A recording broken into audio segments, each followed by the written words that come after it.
we recount the last time adventuring within the jungles of Chult.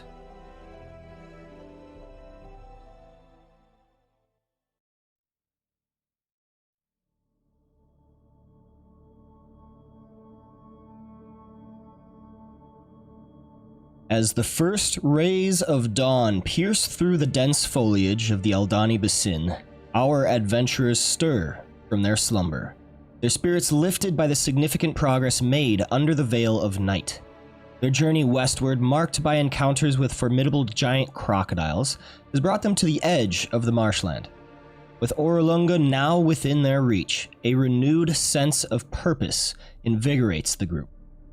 You break camp, ready to traverse the long, narrow path which snakes its way up the imposing 1,800-foot plateau leaping before them. Mr. Bubbles, with the wagon fortress upon his back, leads the way, with Dr. O engrossed in her readings inside. Noct, soaring above, keeps a vigilant watch as Melian scouts ahead, her keen eyes scanning the landscape for any sign of danger or discovery. And it isn't long before her journey brings her to an unexpected sight. An elven figure lying motionless high up upon a tree branch. Her attempts to reach the figure are thwarted, though, not once but twice by the sheer cliff face, leaving her to await the group's arrival for further investigation. Noct, with the ease of flight, soon uncovers the truth. The elf is no more, leaving behind a journal filled with exploratory notes and a roughly sketched map of Chult.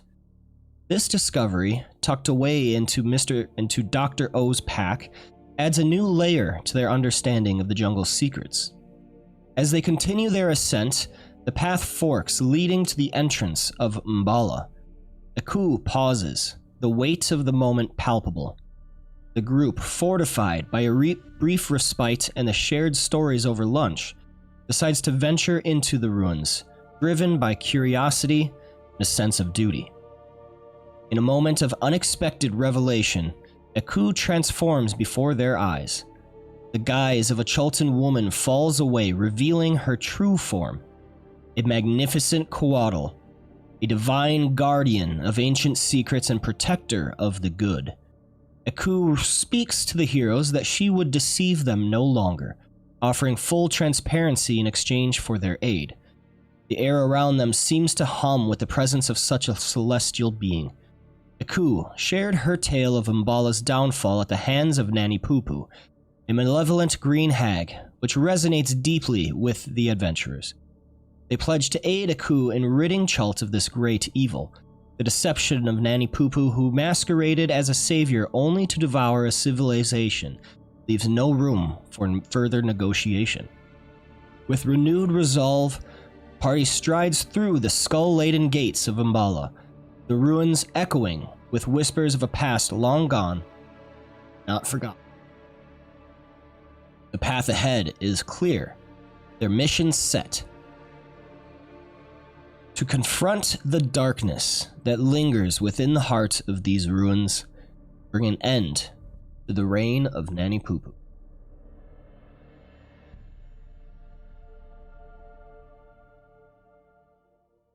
And thus brings us to the present moment, where the quiet whispers of the past envelop you as you tread softly through the ruins of Mbala. Enshrouded in your veil of past without a trace, your footsteps are muffled, your presence barely a ripple in the ancient air of this once thriving city. The ruins stretch around you, a tapestry of crumbling stone and overgrown vegetation. As you navigate through the remnants of a lost civilization, the heavy air of history presses against your skin, thick with the scent of damp earth, the musty aroma of decay. The occasional chirp of a distant bird or the rustle of a small creature in the underbrush are the only sounds that dare break solemn silence. Ahead, towards the southeastern end of Mbala, you see a solitary hut made of thatch and animal hide standing resolute, the only structure that time and nature have spared. Its simple, weathered appearance whispers tales of survival, resilience amidst the ruins. But it is the large, crumbling statue that captures your attention, before you can reach the hut. This once majestic effigy of a man, his arm outstretched towards the sky as if commanding the very heavens, now bears the scars of time. Beneath the statue, an empty bowl lies in the shadow of the forgotten Titan, a silent testament to rituals long ceased. You pause, drawn to an inscription etched into the base of the statue. The words, eroded yet still legible, beckon with the promise of secrets untold, stories etched in stone. As you may lean in to decipher the ancient script, the air seems to still, the ruins holding their breath, waiting to reveal the echoes of their long-lost tales. In this moment, the ruins of Mbala are more than mere stones and memories. They are a portal to a bygone era, a bridge connecting the present to the whispers of the past. What secrets will these silent sentinels unveil? What stories will unfold beneath the gaze of the Stone Guardian? Your journey through the heart of Mbala has just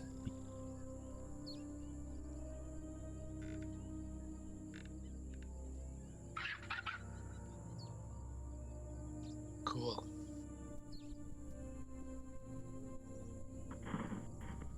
I have a question. What was Viv doing again when we had that? Oh yeah, she wasn't here, so she's with you guys now. But she was like hanging back at the wagon. So like, what was I doing back at the wagon? I don't know. Just taking a nap? Smoking weed, like what? Chilling. Taking a nap. Man, I'm jealous. We're just gonna wake her up like you just missed like seeing like a majestic creature. She's like, where's Eku? Yeah. Like I'm rolling up to the party, rubbing my eyes, and just like, hey guys, what I missed? I just like I put my head like to the gigantic being. The hell is that?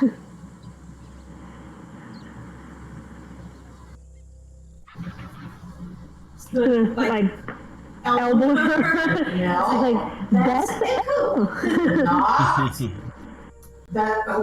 That's who? That's Eku? It would appear that she's been in disguise all this time. She's actually a Kowato, some kind of divine guardian who was in charge of this village until this witch came about. Holy shit.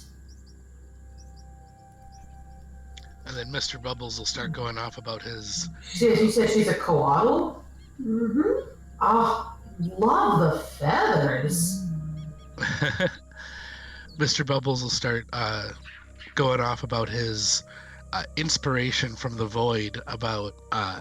not divine inspiration, but from the void about Nanny Poo Poo and what we could expect. But all you hear...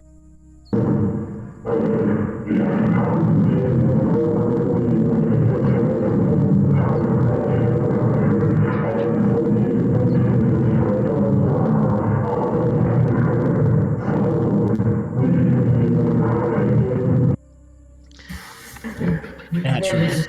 Viv is just nodding along, and meanwhile, she under her breath, she goes, "Oh God, where's Dr. Owen? You need her." And I'll just pat my head, because she's probably like inside my head right now. Good job. She's probably inside my head resting. Viv nods solemnly. Oh yeah, she Too just bad. like oozes into the cracks in your armor, like inside you. Yeah, like I think from the beginning we had planned like she could fit inside my head. She can't fit all her she can't fit her skull and stuff inside, but all her ooze and stuff can fit in.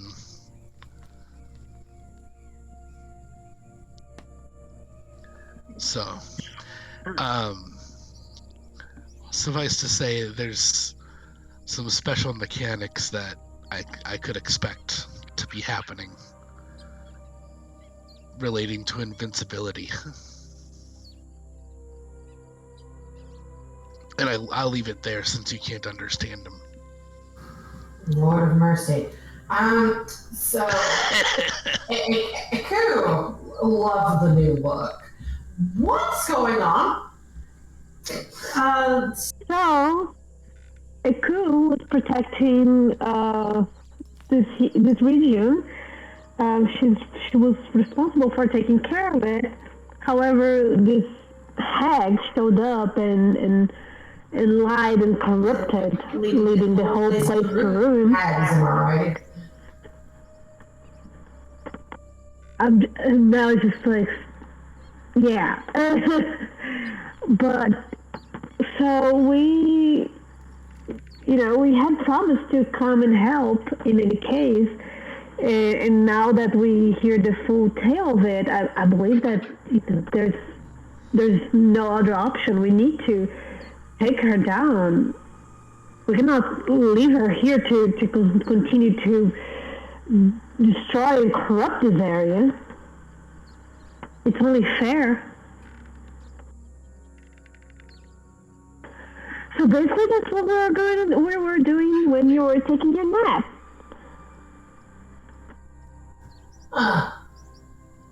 Well, I told you to stop eating those mushrooms. Well, for what it's worth, it was a great nap. But, nap's over, it seems. All right, so what's the plan? Do we have a plan? I assume we have a plan, right, guys? We definitely got a plan. She looks at Noct. Look, you got a plan, right? Well, I do believe it would be wise we took a look about the village before we confront the hag directly.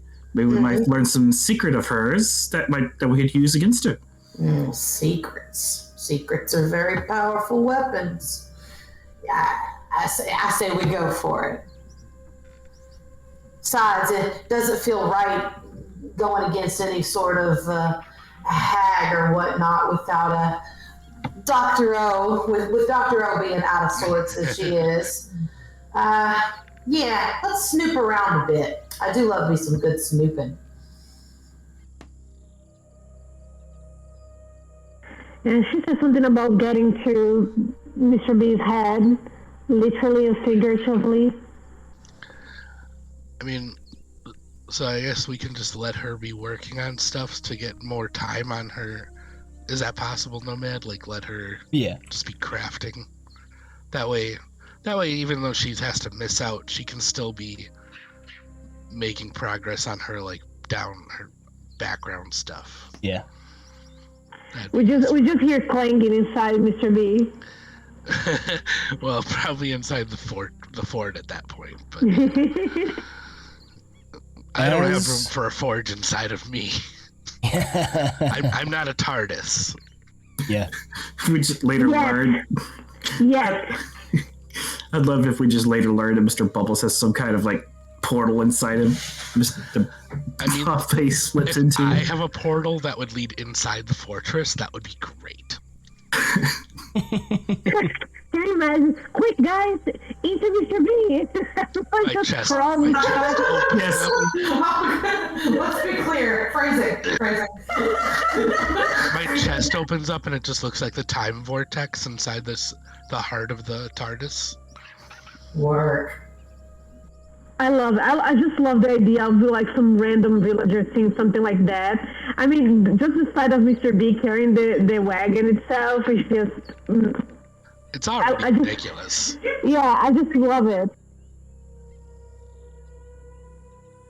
Okay. Cool.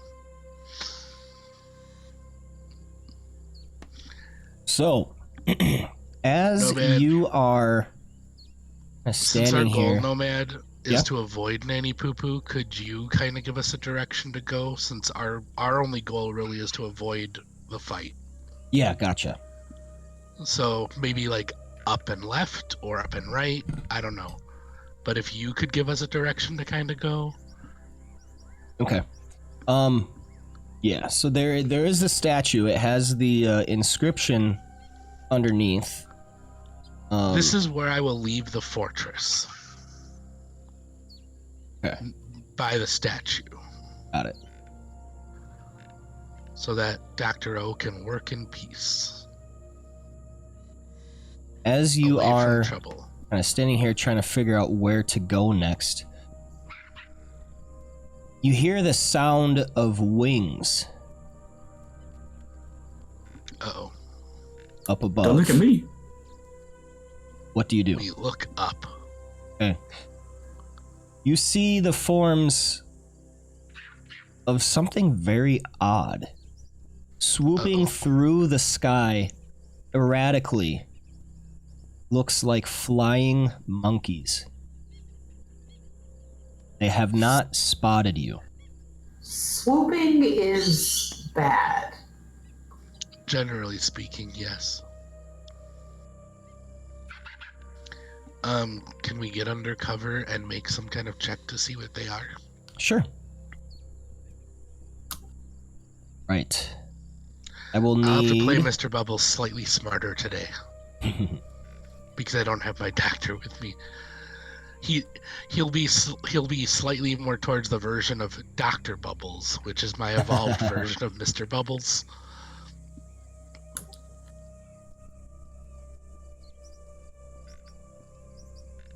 For those who weren't aware. A temporary evolution. Yeah, I've played it before, in Tavern League encounters.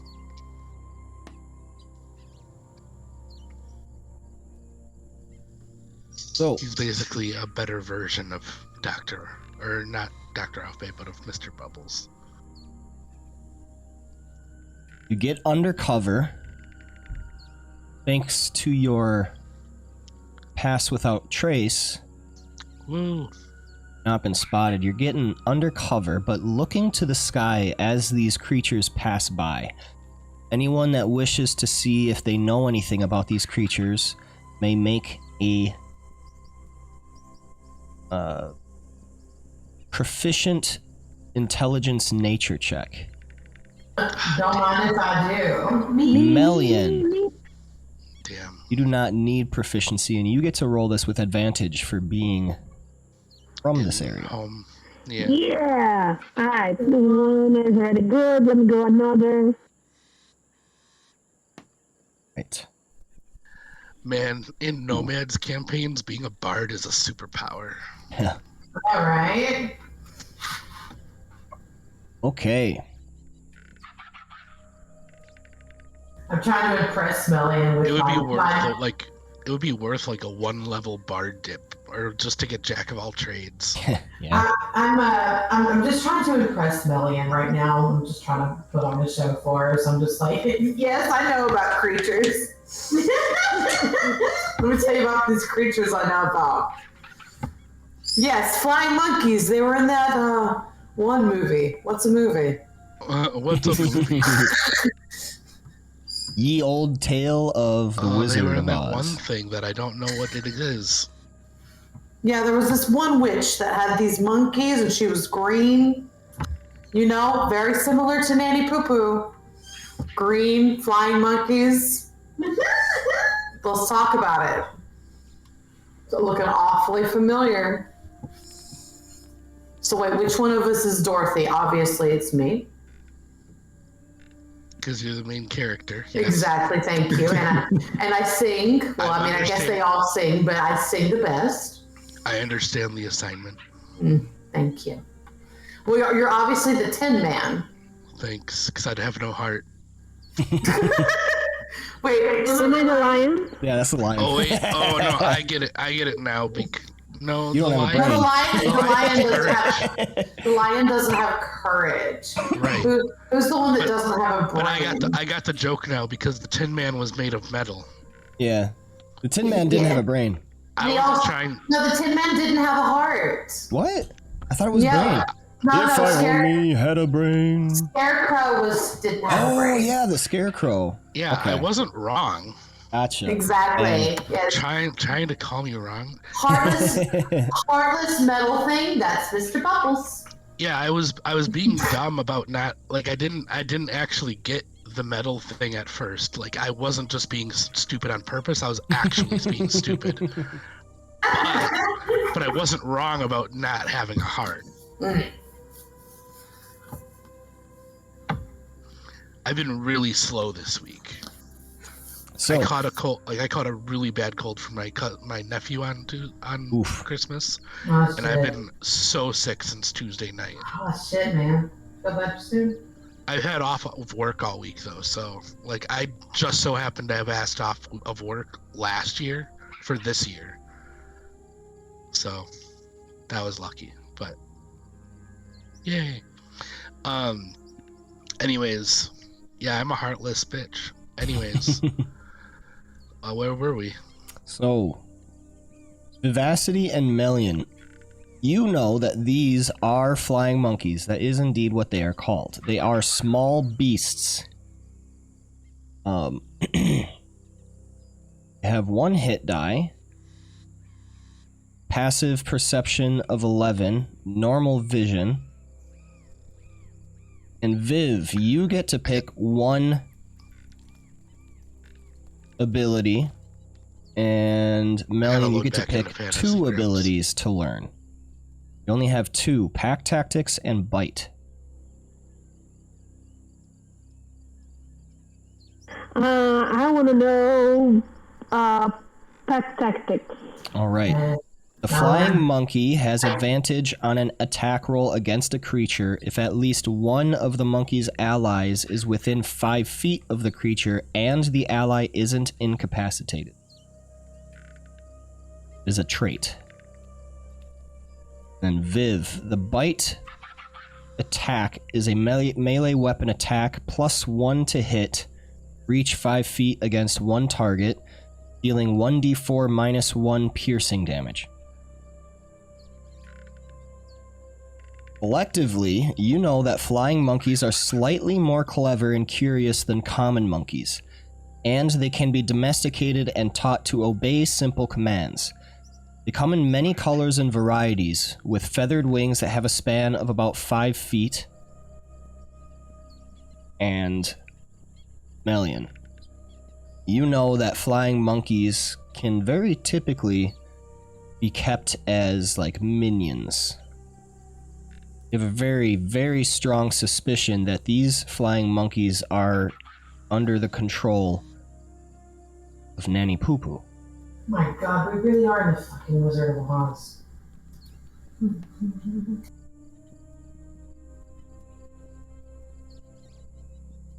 Soon enough, thanks to your cover not being spotted, the monkeys pass.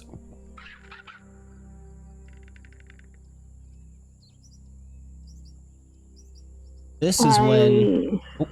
sorry.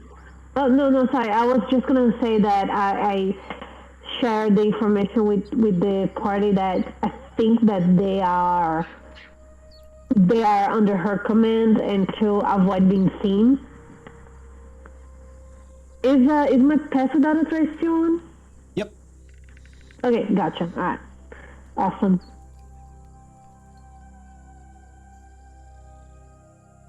Okay. This is when Aku speaks up. Steps out from the cover, looking up despairingly at the statue. Immense sadness welling in her eyes. This is the statue of Walu Mbalawa. He is an old, ancient protector of Mbala. He was slain.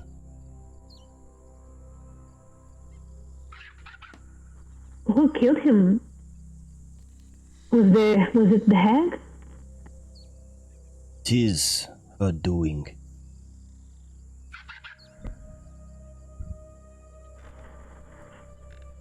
I'm sorry to hear that. Do you know him personally? Yes. I aided him from the shadows. He was a good king, protector of the people. That which he wields, powerful artifact, the rain stick of Mbala.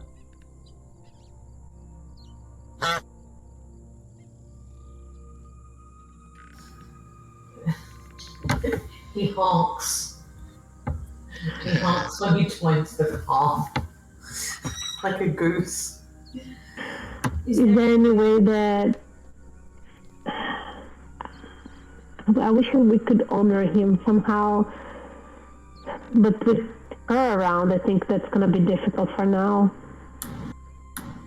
I don't know much about the customs here in Chult, but I believe that avenging his death would be honor enough. Don't you agree?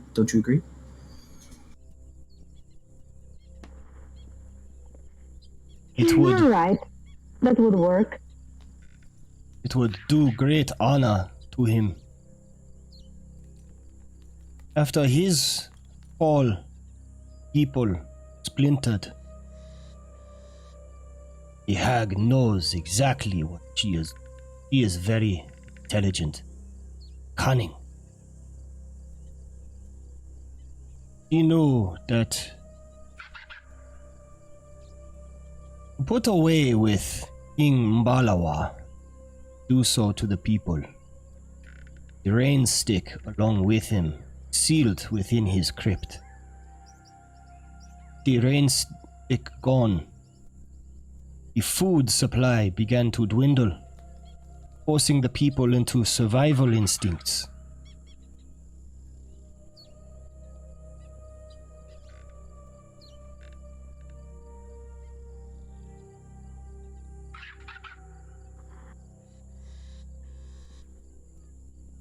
Did no one rise to take his position and take the staff and continue to protect their people? I was wondering that too. Was he the only one that could use it? Why was it sealed away with him? By that time, the people were already suspicious, fractured, did not trust each other. So the rain stick was sealed along with it. I suppose as a measure to try and protect, but I think not. It was Nani Pupu who convinced them that was the right course of action. I think she was taking it out of play.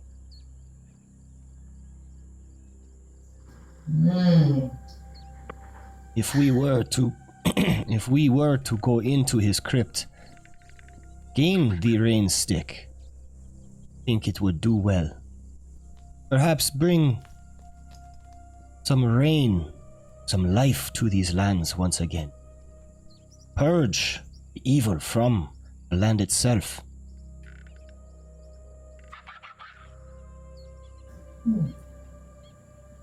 I agree. I mean, I'm gonna be honest. While I'm not completely above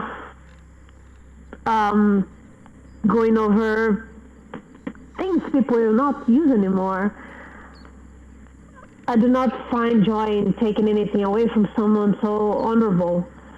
But I think he would be okay with it, considering that we are only taking it to help his people. So I agree with the idea. I think we could benefit from it. If someone wanted to get rid of it, take it away and seal it so no one could use it, that means that it might give us the upper hand against her.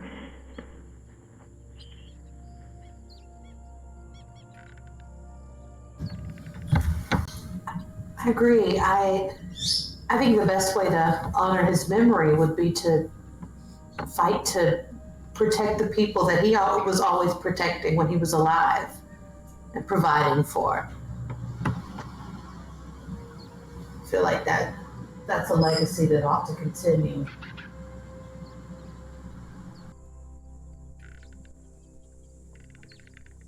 All right, so I guess we are stealing from a grave. Grave robber. Grave robber. Sometimes I wonder why I even bother. Sorry. No need to apologize. You know how it is. Mel's just looking at Viv, like doing like a little gesture with her hand like on her neck, like not the time. Sorry. Okay. And for some of you who would be looking down at the inscription, wouldn't be able to read it unless you know Old Omuin. Nevertheless, as you look at the words, Eku speaks. Whose mother is a cloud, whose father is the sky, whose child is a band of colors, whose enemy is dry.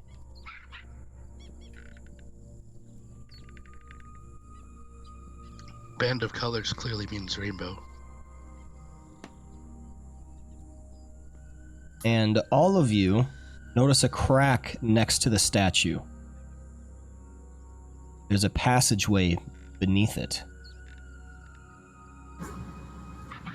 I mean, that's clearly a sign that we should go investigate the crack. Yep. How interesting. Can all of us fit through this crack? All of you, yes. Ooh, Because you all have a high enough passive perception. Even Mr. Bubbles can fit in it? Must be a pretty big crack. That's what she said. Hey! I didn't want to say anything. You should have. That's what he's here for. I'll just like shake. I was just gonna shake her head and just lead the way down inside. Oh God! Now I cannot say it. In the crack. Fuck. She's straight up into the crack. Let's go. Going into the statue's crack. Let's do it. True Crack? story. Is not big enough for you to move in. You just said it was big enough for us all. Did I? No, I said Yep. you all can see it. Oh, I was That like, was it's not the big question. enough. Oh, that's not what I heard. Yeah, That you was all the you all can question. see it because your passive perception is high enough, but it's not big enough to go. Yeah, the You're just question able to was if we could all okay. fit. Ah, I did not hear that. Okay, my bad. In that case, I'm going to look for a way to open it up. All right. Make How me large is it? an investigation check. I like to guide him. Or anybody? Anybody or just him? Or just how large is it? Like, probably better to get an idea of that before we...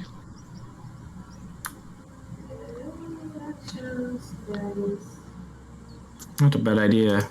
Speaking in Baldur's Gate terms, if it's tiny and we're large, like with Owlbear, then probably not worth trying. Oh yeah, it's just a crack, just enough that you're like, hey, there's something down there. And when you like kind of look at it, you gotta peek your eyes. Oh my god, I think there's a passageway down there. That's kind of the deal. Let's send Noct or Dr. Offbay in phased out form.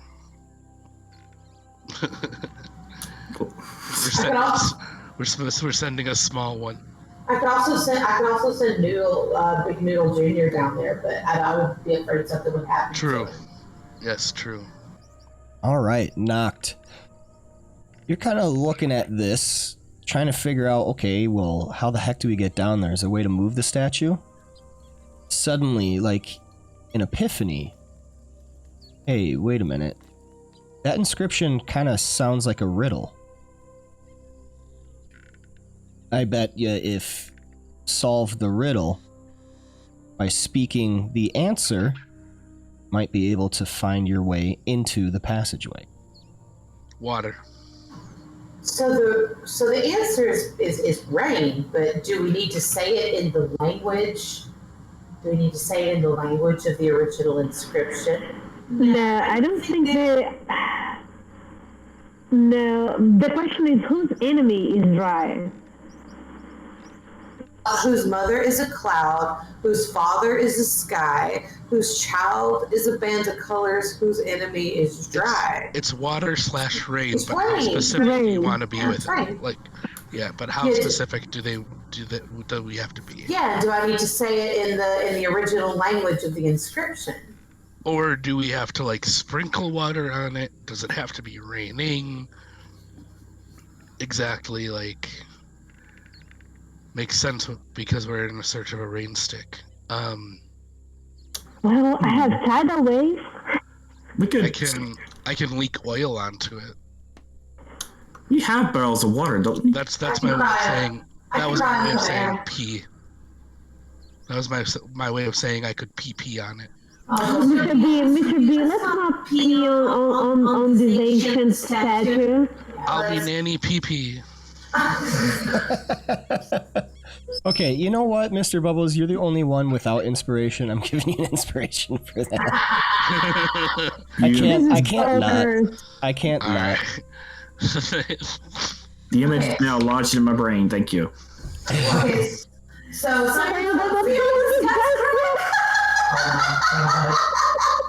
What? What? I couldn't hear you. You did not go there. I couldn't hear her. She said you're going to pee inside this guy's crack. Oh yeah. Oh my god. Alright, anyways, I'm not actually doing that. Yeah, can we just pour some of our like water on, like sprinkle some of the water onto it or something? There's a bowl, right? An empty bowl. Yep. Yeah, I'm gonna get Okay. I'm gonna get my thing of water, and I'm gonna pour the water into the bowl. Water, not oil, not piss. Correct. Water. Not just any liquid. Yes, not the joking around time, but water. Okay. You take out one of your kegs and begin to pour into the bowl. You pour a little bit, kind of looking first. Tentatively, Because sprinkling. rain, yeah. Okay. And nothing happens, but you keep doing it. Okay. Soon, after about a gallon is poured into the bowl at the base of this statue, King Mbala. You hear a scraping of stone, and the statue moves. It slides to the side to reveal a passageway leading down into darkness. Stone stairs descend down about 40 feet into the dark.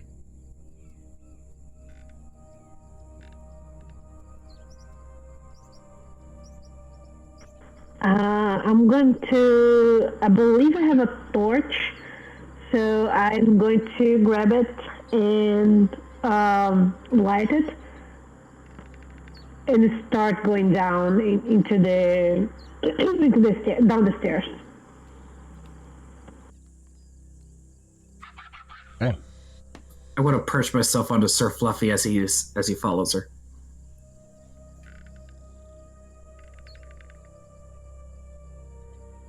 Oh, we get Sir Fluffy down. Got Million. Got none.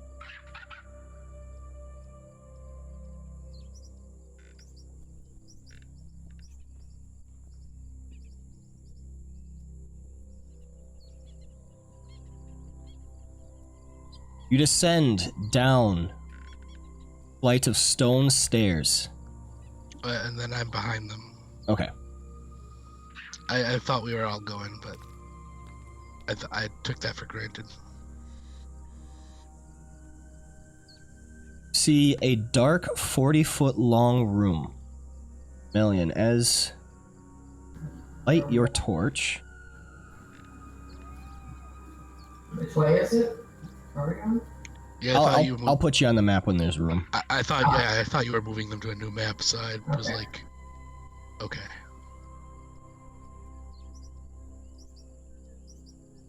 Should be able.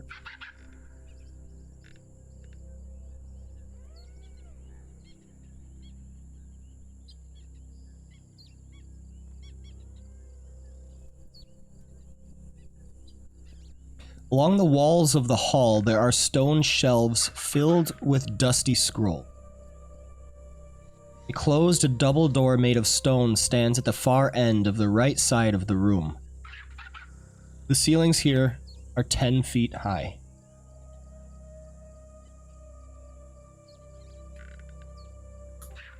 I would like to very gingerly try to grab one of the scrolls, hoping not to break it, and kind of see what its contents are.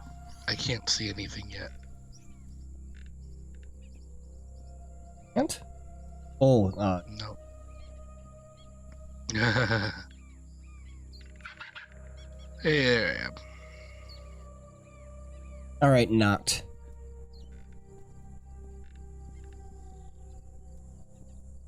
You look at one of the scrolls, kind of very gingerly touching it. It's pretty well preserved. Even so, it is very, very old. Possibly thousands of years. You grasp one. Think to try and unfurl it, but it is very brittle. You're afraid that you might break it. You do not handle it properly. You may make me a dexterity check if you wish to unfurl the scroll. No, I think I'll wait. I'll kind of just. I think I'll put it back for now. I don't want to risk breaking anything. Okay. We're not archaeologists.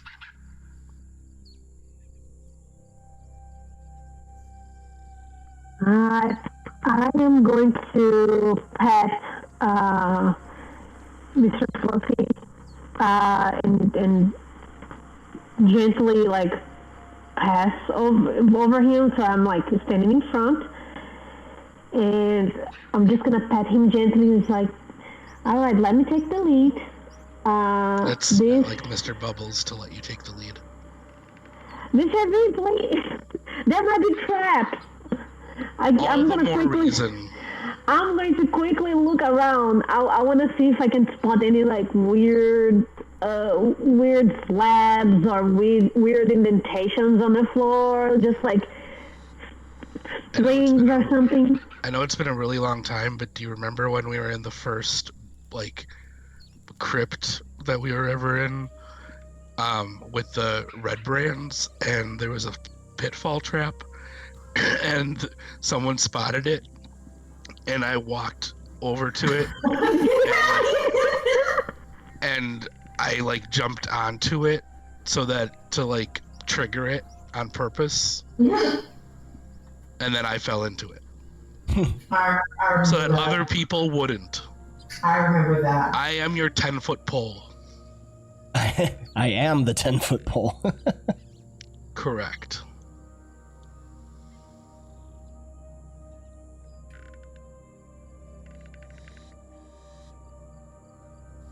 You may stay very close behind me, but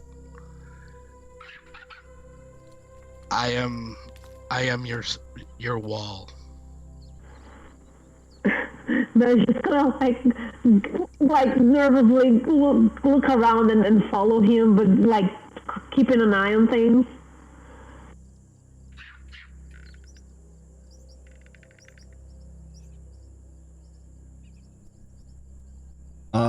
So if you are checking for different stuff, indentations and everything on the ground or whatever, go ahead and make me a intelligence investigation check. Sure, I'll check for holes and shit.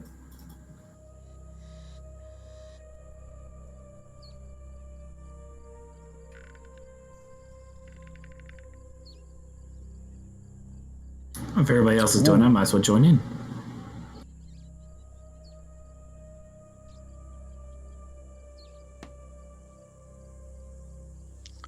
not watching. Yep.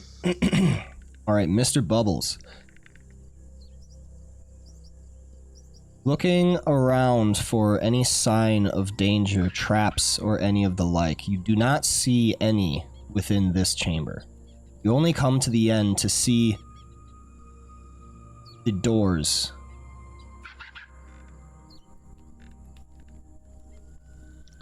I will tentatively test them. I will not open them yet. Once I confirm if they are locked or not, I will look back at Melian for a confirmation. Like, to proceed or not. The doors are not locked. Are there any inscriptions or anything, or anything in particular about them? No. Alright. Now I was gonna give the thumbs up to Mr. B.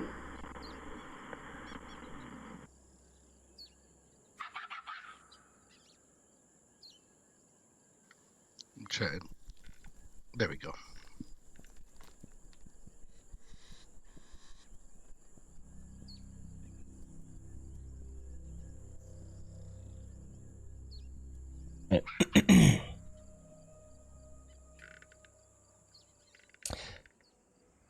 This room is dominated by a stone sarcophagus with an inscription carved into it. 3 coffins reside in wall recesses to the right. Mr. Bubbles looks at the inscription as if he's reading it, and then realizes he's probably too stupid to read, so he steps back.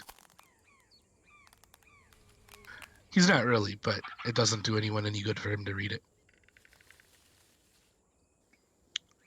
So I'll smart read it. I'm gonna get close and inspect it.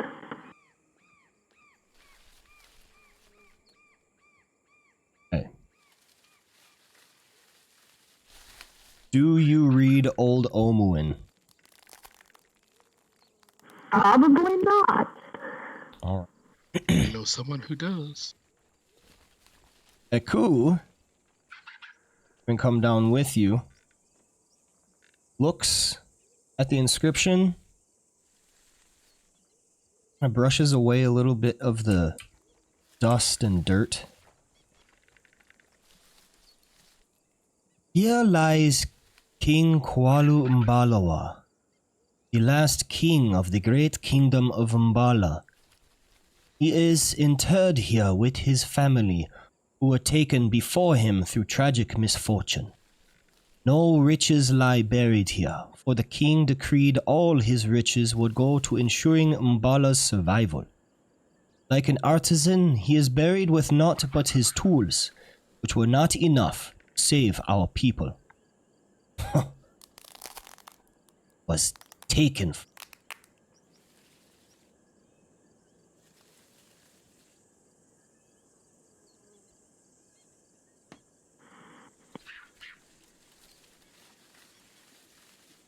I respect his decision of not being buried with riches. There's no use to it.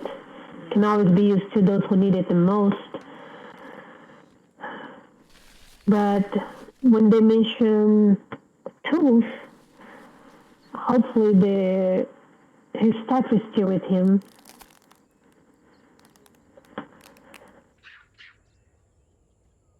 Does he give any warnings or anything?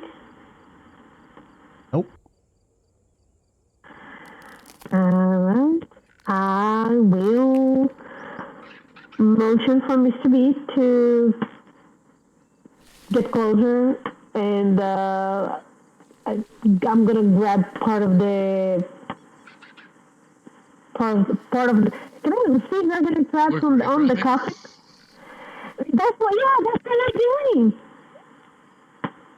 Do we want But not grabbing. Do we want to ask Eku if she thinks there would still be a reason? Do we think there would be value in checking for anything to assist his people? I mean, the inscription says that all the riches were taken, but the only thing that he kept was his tools, which could be his staff. It's true. And that's what we're here for. Tools to serve as people could still be considered riches in what we're looking for.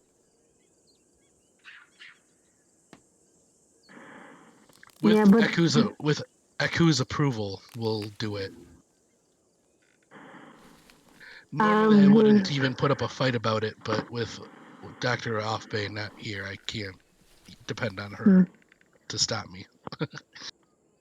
Mal's gonna look at Echo and put the hand on the coffin, and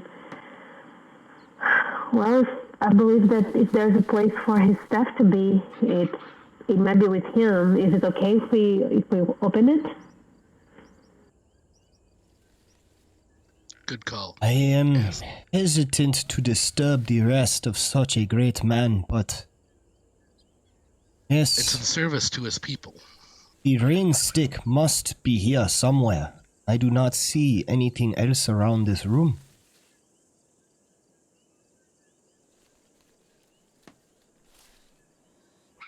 Alright.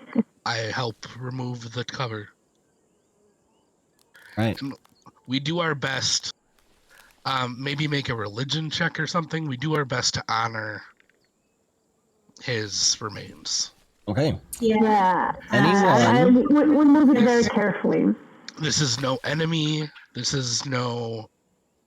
This is the dead of an ally. Yeah. So even Mr. Bubbles gets that. Are we doing a religion check? Yeah, anyone that is proficient in religion may make such a check.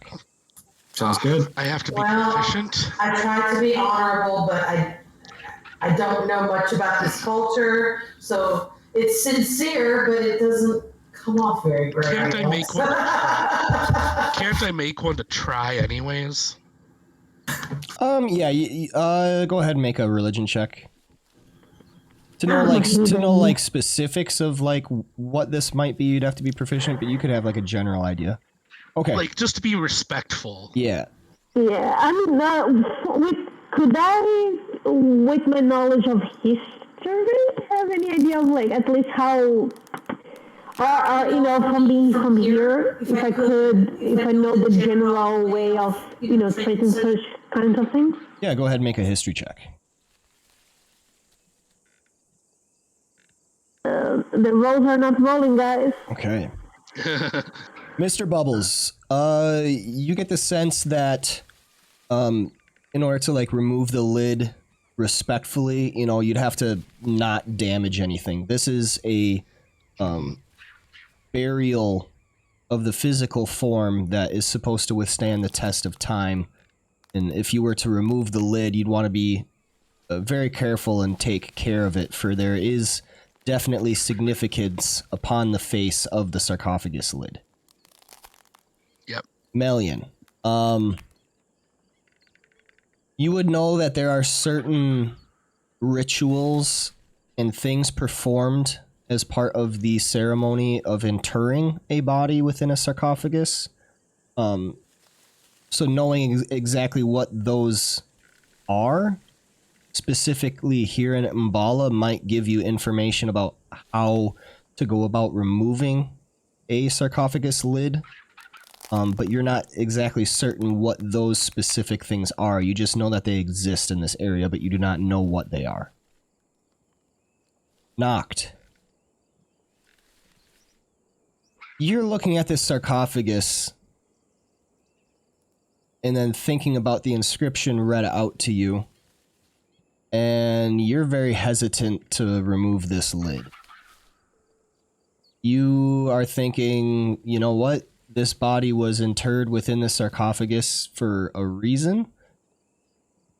And to remove it would probably be seen as disrespectful. I fear it doesn't seem to matter what we do. We can remove the lid, but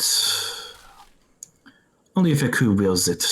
No matter what we do, it's going to be seen as a sign of disrespect for the king.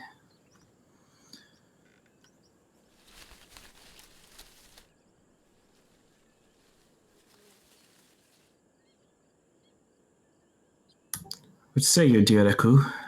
Shall we go ahead and prepare to meet your king once more?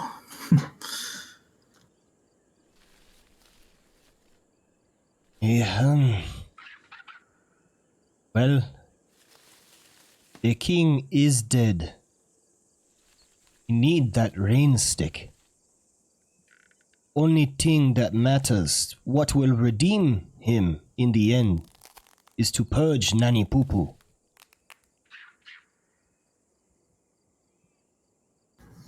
As much as we want to be respectful, in the end, we got to take care of the living.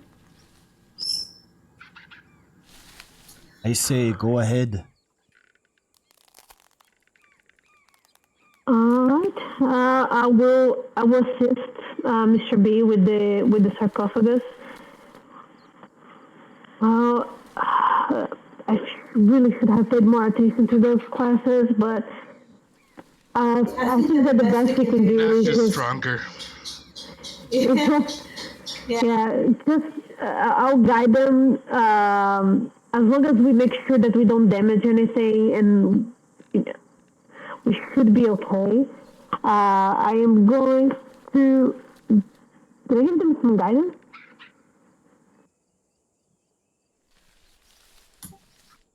Shouldn't be too much trouble to remove it if me and Mr. Bubbles work together.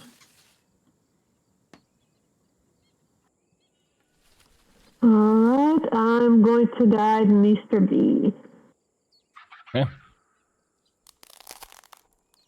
You can guide both of them. Perfect, then I'm going to do that. I'll guide. Guide himself. Yeah. Oh yeah, that's that too.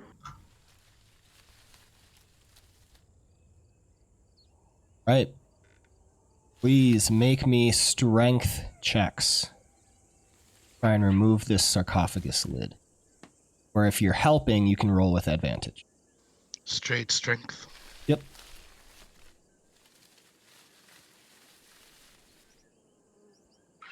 Oh my god.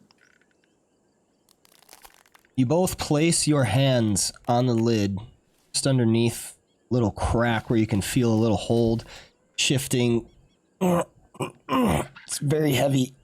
You shift it, able to get a handhold, and then, all right, sliding it across. You hear the scraping of stone upon stone as you slowly shift the lid to the side.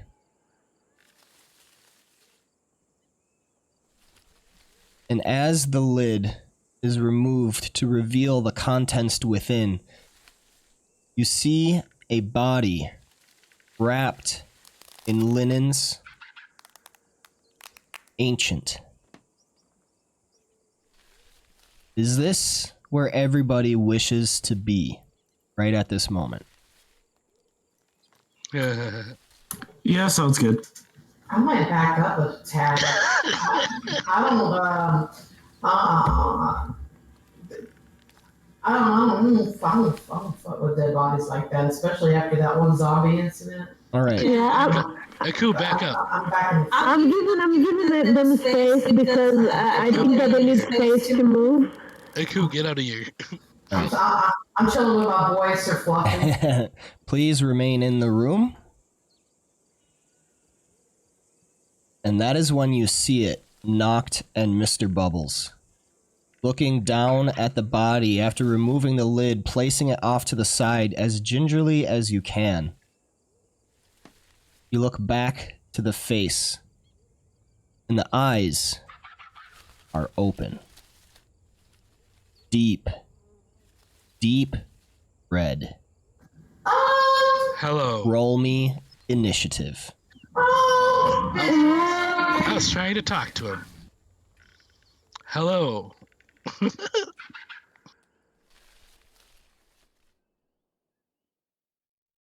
Would this be considered regicide if he's already dead? Not these attractions. Oh my god, the Love song, that the musical music. number. Right? How did my initiative not roll?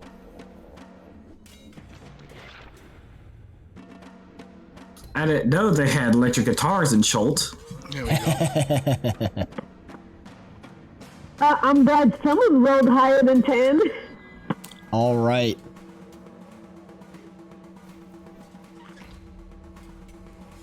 Mr. Bubbles.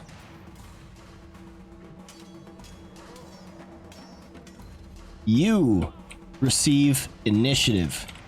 What do you do?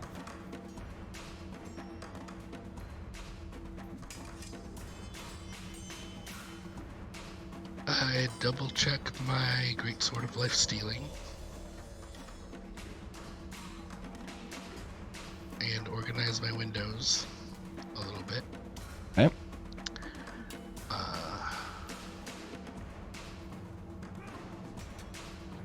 And then he didn't say hello back.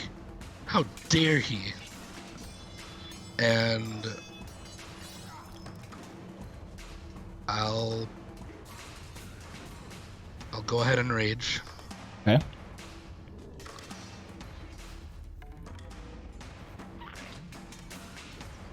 Damn, Mr. Bubbles, I didn't realize politeness was that important to you. I know, right?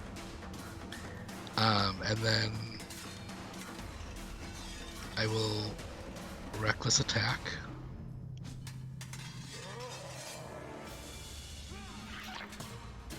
And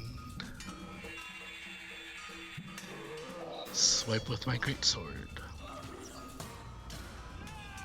A 23 hits. Roll damage. Ugh. 8 points of slashing magical damage as your sword cuts into this undead creature laying down within the sarcophagus. And then I'll attack again. Okay. Oh my god. A 14 hits. Oh. 10 points of slashing damage once again. Alright. And with that, if I pushed him 5 feet away from me, would he take damage from being pushed into the wall? No. Damn. Or being pushed into the ground? Okay.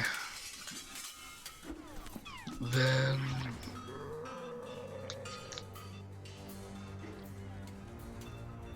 that's it for me then. All right, Eku.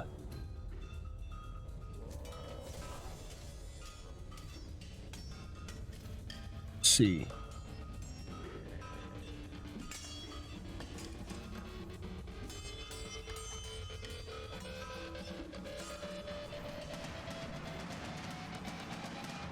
Okay, Oh my god, the soundtrack is so good.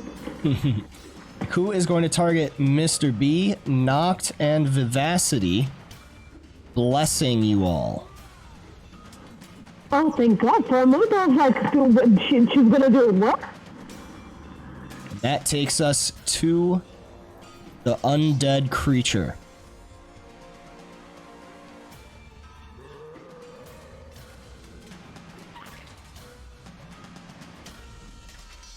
You see this rising up out of the coffin, sarcophagus. Standing up from prone.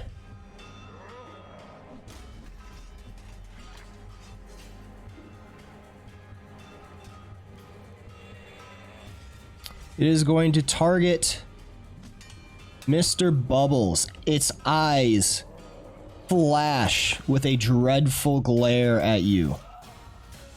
Please make a wisdom saving throw. Okay. Oh no. Uh-oh. Uh-oh.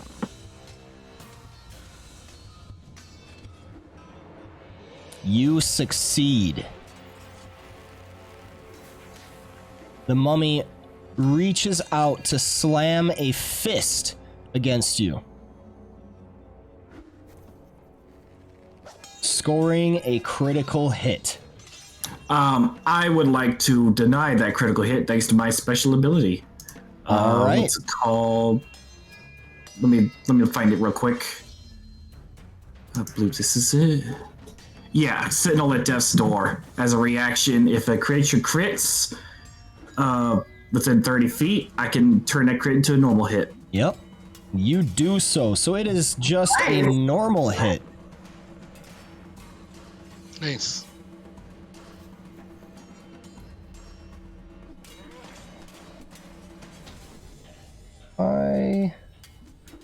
Did it still... Let's see. Oh, yeah, I know. Okay. Mr. Bubbles. You are hit for 25 points of damage. 10 bludgeoning and 15 necrotic. Partially resisted, so you only take 20. And you must make a Constitution saving throw. And that's a normal hit? That is a normal hit. God dang. But then with my rage, Yep, the bludgeoning was already reduced. okay. Oh shit, guys. Some of it was magical. Oh right, okay. Yeah, neat. You said Constitution? Yep.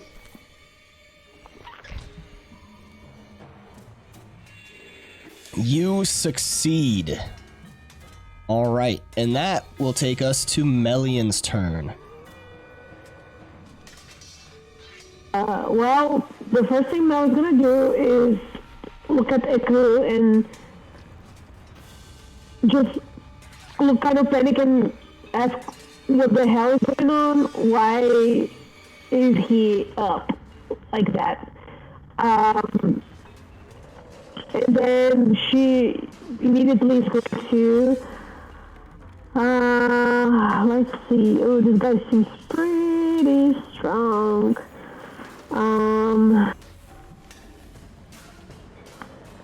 But most of my stuff is area denial.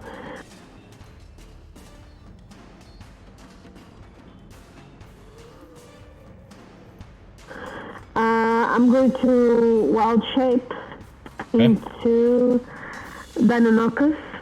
Okay.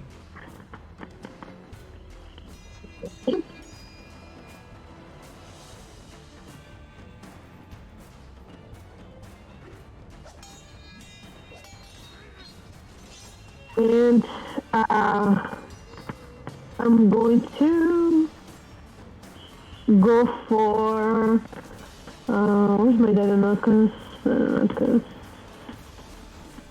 Where is it?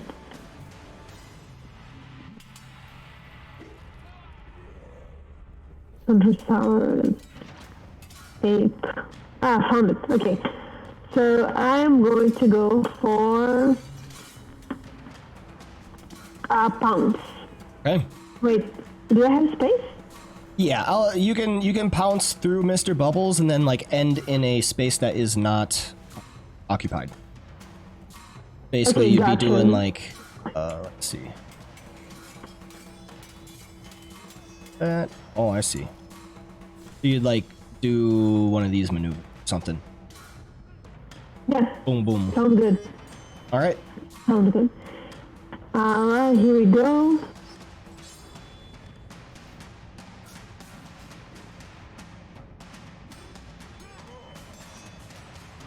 Oh my god.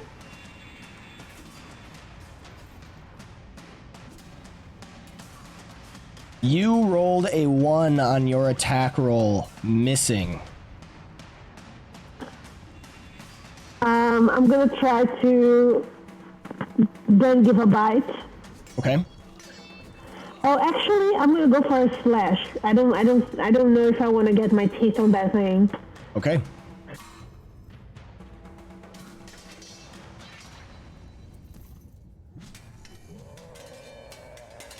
You hit with a 23 roll damage. All right. 11 points of slashing damage onto this unidentified creature. You have one more attack you can make. That would be a bite. Okay. All right. Let's go for a bite. Okay. 18 for another hit. Roll damage. Alrighty, here we go.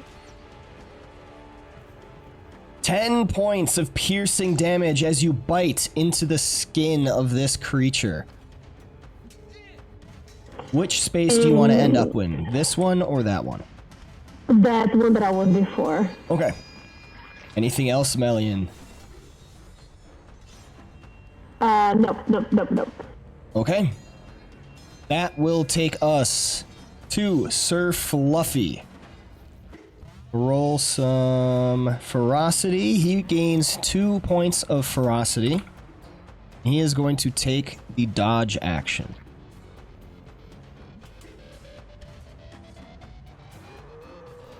Which moves us on to Noct's turn.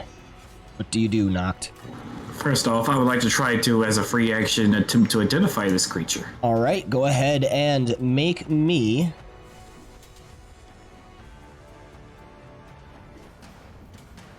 a religion check. Efficient religion. With a 17, you know that this is a mummy. Even further, you recognize this as King Mbala. Mummies have 12 hit die. They have dark vision out to 60 feet, passive perception of 10, and you may learn one of the following abilities: multi-attack, rotting fist, dreadful glare, or animate corpse. I'd like to learn about Rotting Fist. All right. Rotting Fist is a melee weapon attack. Plus 5 to hit. Reach 5 feet against one target. A hit deals 2d6 plus 3 bludgeoning damage and 3d6 necrotic damage. If the target is a creature, it must succeed on a DC 12 Constitution saving throw or be cursed with mummy rot. The cursed target can't regain hit points, and its hit point maximum decreases by 3d6 for every 24 hours that elapse. If the curse reduces the target's hit point maximum to 0, the target dies, and its body turns to dust. The curse lasts until removed by the Remove Curse spell or other magic. So very, very bad. Okay. Raised by dark funerary rituals, a mummy shambles from the shrouded stillness of a time-lost temple or tomb. Having been awoken from its rest, it punishes transgressors with the power of its unholy curse. The long burial rituals that accompany a mummy's entombment help protect its body from rot. In the embalming process, the newly dead creature's organs are removed and placed in special jars, and its corpse is treated with preserving oils, herbs, and wrappings. After the body has been prepared, the corpse is typically wrapped in linen bandages.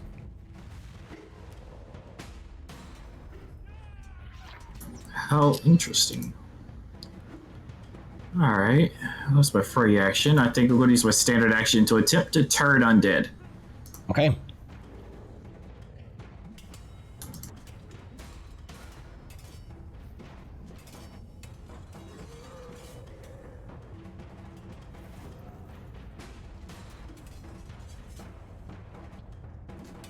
King Mbala, standing straight up, regal even in undeath, looks at you, Noct, as you raise your symbol of holiness and warding signs with your hands. The shimmering radiant light emanates out as you utter your prayer. King Mbala cannot withstand it. He fails his saving throw. Alright, I assume he's not a CR half. He is definitely not. So he is now turned. He is frightened, and I believe he can only take his action to attempt to run away, if I recall. Yes, a turn creature must spend its turns trying to move as far away from you as it can, and it can't willingly move to a space within 30 feet of you. It also cannot take reactions. It can only use the dash action or try to escape from an effect that prevents it from moving. If there is nowhere to move, the creature can use the dodge act. Alright, anything else, Noct? Yes, I would like to bonus action healing word, Mr. Bubbles. Alright.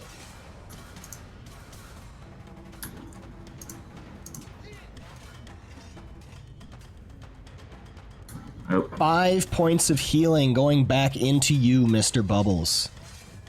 Cool. That'll be my turn. Alright, Vivacity. You receive initiative. What do you do? Okay, so I have Mantle of Majesty. I would like to cast that. Okay. That's a bonus action. So, wait, okay, so if I use Mantle of Majesty, do I have to wait until my next turn to cast Command as a bonus action?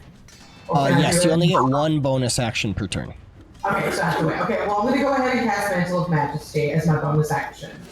Okay. And for my main action, let's do...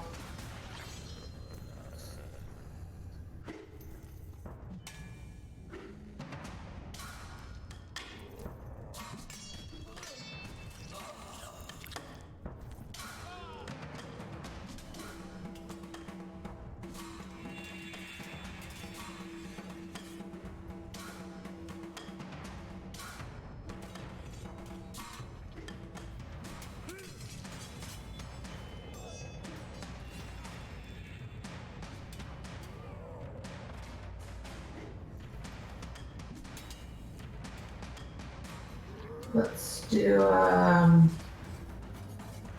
Dissonant Whispers. Okay.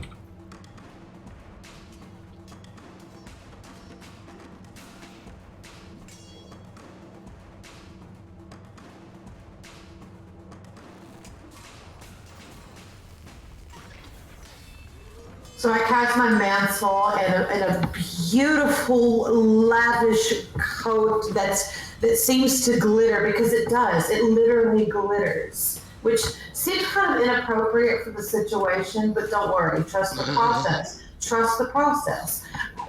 A beautiful, Let him cook. A beautiful glittering cloak appears, and suddenly anybody that looks upon this beautiful glittering cloak feels completely enthralled, like they would do just about anything, this tiefling said.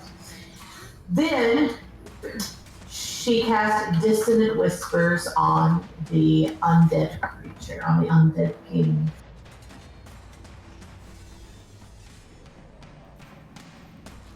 King Mbala fails. Roll damage.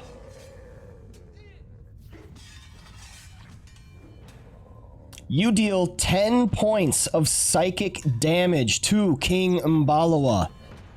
And as his gaze had turned a little gray in his eyes from the turn undead, that drops away. And he turns to face Noct with a renewed sense of dread. Oh, so much for turned. Yeah, I forgot it. I forgot it's until he takes damage. It's my bad. Yeah, I didn't. All right, anything else, Vivacity? That is your action and your bonus action. What else, dude?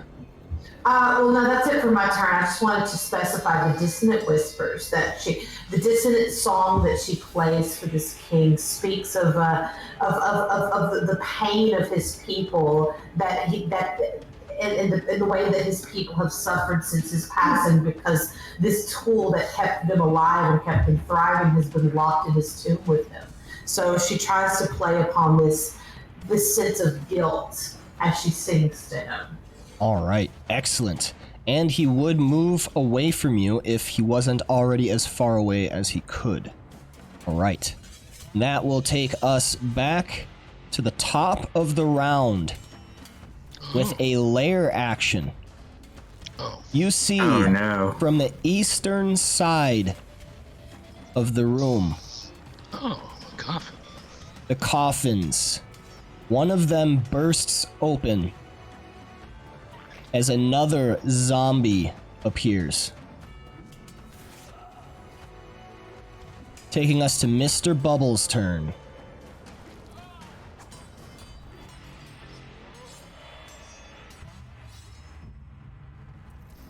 What up, it's your boy.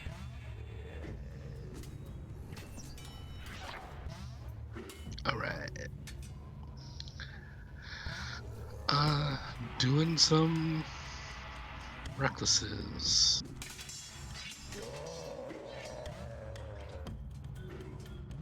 Do those apply, right? Yep. Yeah, cool, okay.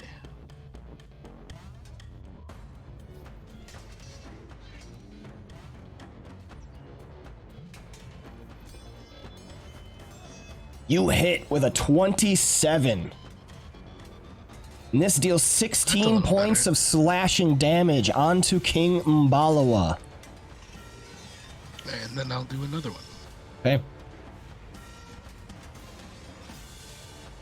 21 is another hit. 16 points of slashing damage.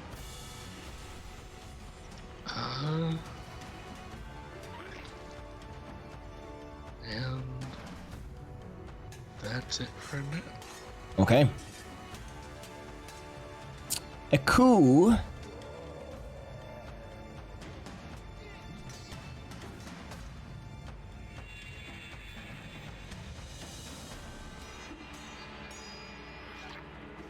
Aku is going to cast Shield on Noct. Or, not Shield, Sanctuary. That takes us to King Mbalawa's turn. He is going to target Mr. Bubbles with another dreadful glare. Mr. B, please make me a wisdom saving throw. And I will use my inspiration on that one. Okay.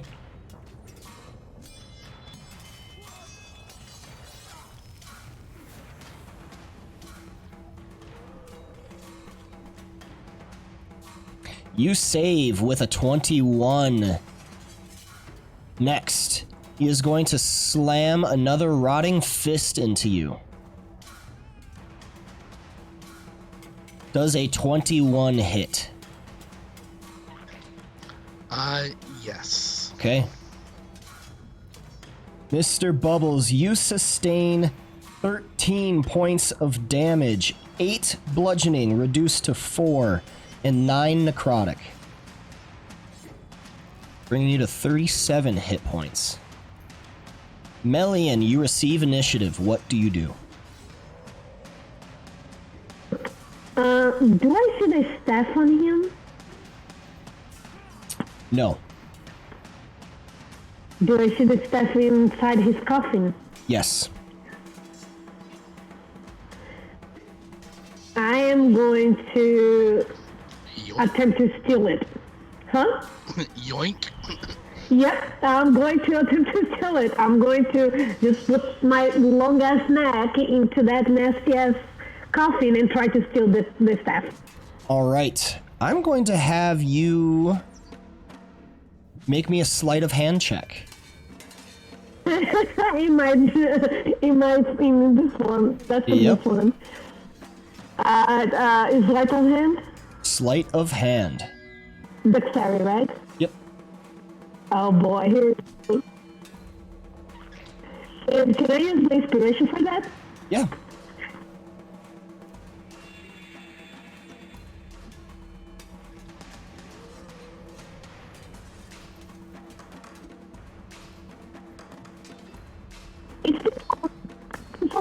Inspiration again? So using inspiration gives you advantage, so you just click the advantage button. Oh, gotcha.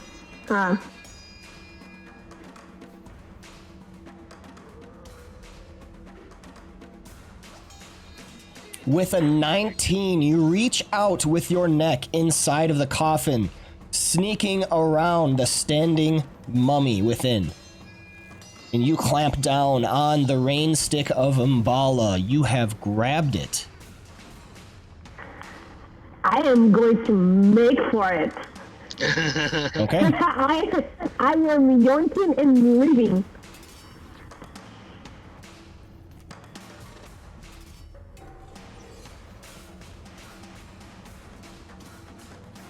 Go ahead and make your movement. Alright, I am just gonna move right back here. Alright, as you do so, King Mbala is going to use his reaction to slam a rotting fist against you with an opportunity attack. Oh, I will fuck. use Sentinel to attack him. Alright, go for it. Oh, that's still at advantage. I don't know why. Okay. I didn't have advantage selected. Oh, reckless attack. Oh, yeah. Does that only stand for your turn, though?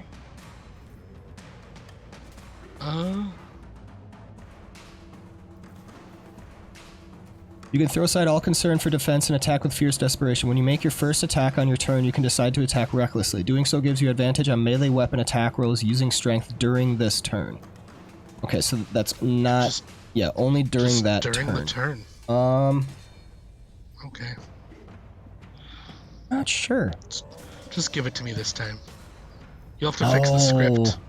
You have to fix it. It's your script you wrote. It's your script you wrote. It's your fault. Just own it. For the good of the game flow. Reroll. Make sure you don't have the advantage on. I didn't. Okay, I don't know where that's coming from. It wasn't on in the first place. Still rolling. Yes, because of reckless. Well, reckless attack, you're granting advantage to attacks. You shouldn't be rolling with advantage. Oh, I see. Okay, remove at end of turn. Got it. Okay, now reroll. I can fix it. Yeah, see, it was your own script's fault. It's not supposed to be doing that. I have it on 1 round, but it was on 2 rounds. 22 is a hit. If I missed after all that, I would have been pissed. 10 points of slashing damage. Melian, you reach in, grabbing the stick of Mbala, and quickly running away. The king slams a rotting fist at you as an opportunity attack, but Mr. Bubbles, with his sentinel feature, is going to make his own attack against the king Mbala. As your greatsword connects with the mummy, how do you want to do this? I just want to,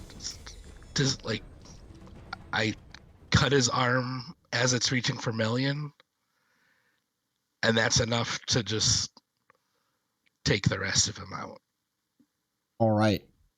As King Mbala reaches out, the greatsword comes cutting up in a savage arc, severing the arm from the king.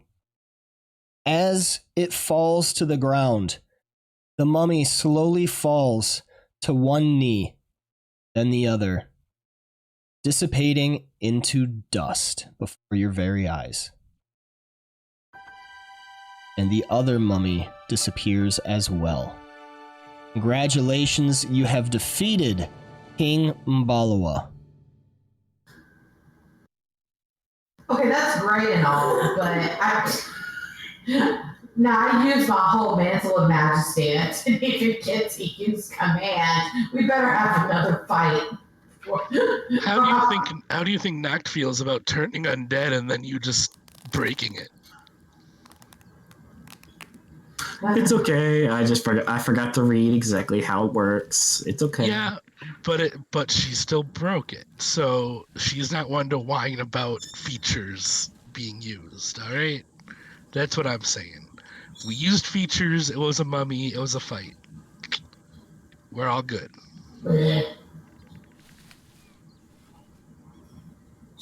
Oh, we're all alive. I would help you, but I don't have mending. Wow. Rude. Sorry. That's an off-bay thing. I would help you, but I don't have mending. Even though I have healing, I don't have mending.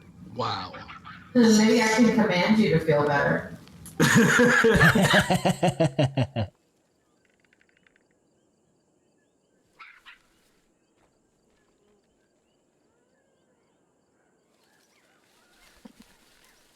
I'm going to. Oh,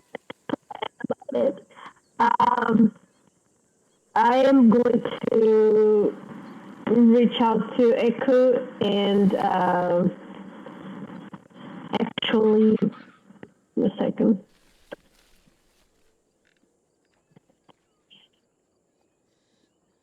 I'm going to transfer back out of wild shape. Okay.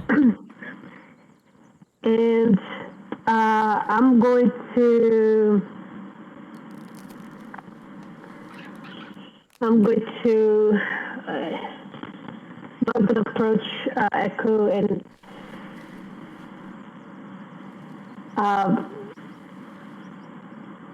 hold the staff for her, and I am sorry. We had to defend ourselves. We tried to be as honorable as possible and as respectful as possible, but we had to defend ourselves. I'm sorry that we had to do that to his body. I don't know why, if it was a protection that they set up or what, but unfortunately, that's what we had to do. Oh, no. Do not apologize, Melian. You have saved him from his cursed fate. Laying him to rest was a good thing.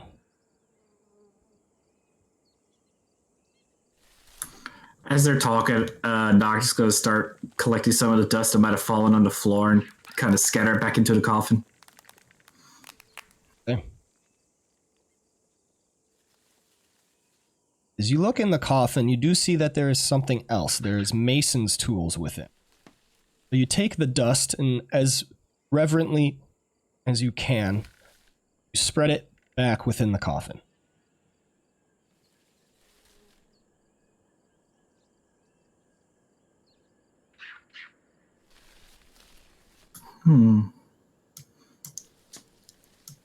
Probably don't have any use for the mason tools, so I'm going to leave it with them.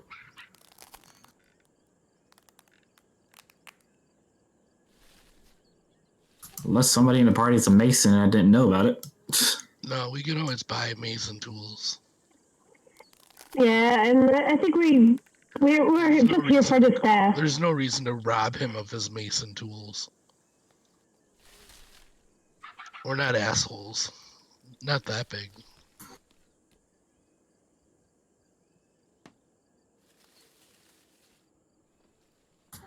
Well, we have what we came for. Shall we go? I'm sure there's other parts of the village that might yield something useful we could use against her.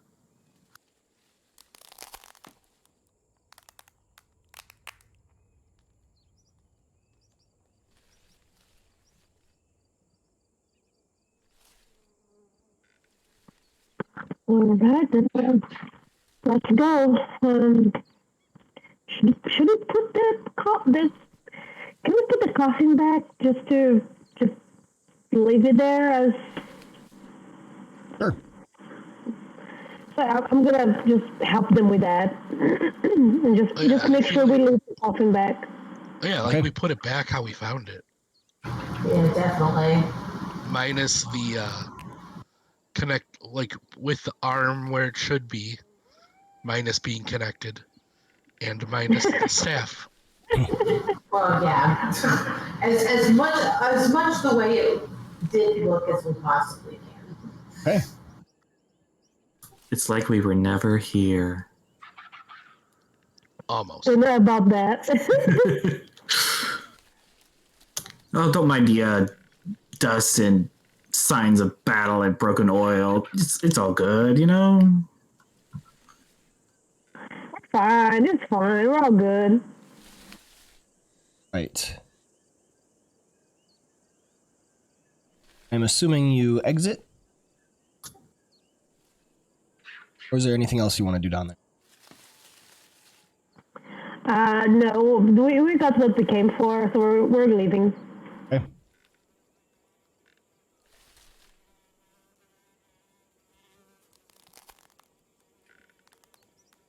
Turn back. Surface within Mbala. With the rain stick of Mbala in tow.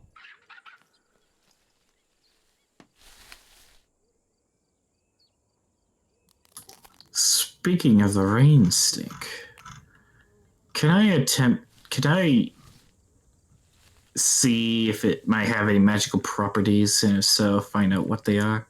Yeah, do you have the identify spell? I thought I did. I think I'm still mentally on Brecker's sheet. But it is ritual, so you could cast it as a ritual. that's fair. I don't need it in my prepared spells, do I? For ritual spells? No. Okay. Then yeah, I'm going to ritual cast Identify. Okay. Take about 10 minutes or so.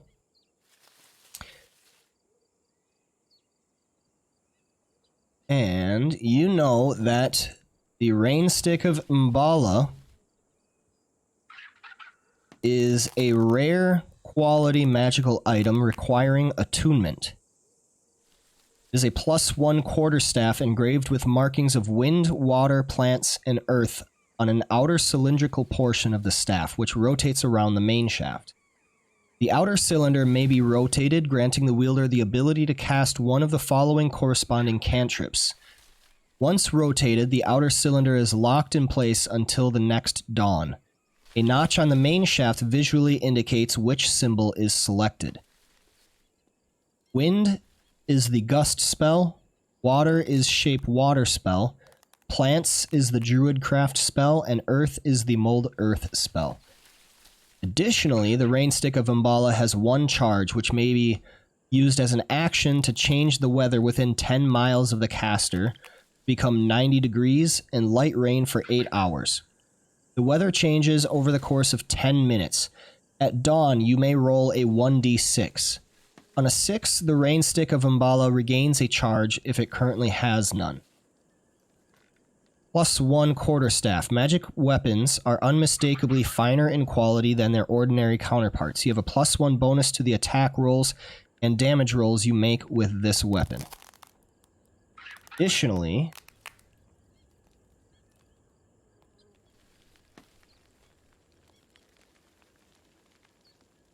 there's an additional effect. If you use the charge to cause it to rain, as long as you remain in the rain, you are granted advantage on all saving throws forced by Nanny Poo Poo and her minions.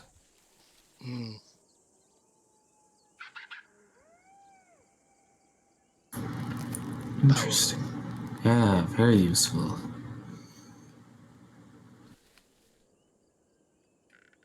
That is cool.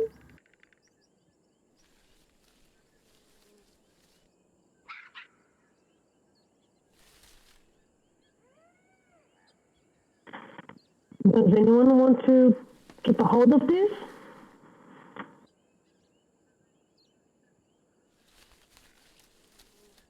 I think you should have it. I mean, you're from the area. That is true.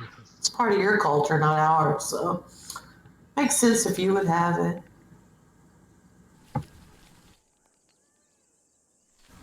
Plus, it kind of matches your vibe. Well, I would like to keep it. It seems very useful, and well, I don't know what to expect from her, but I'll try to honor this as much as I can.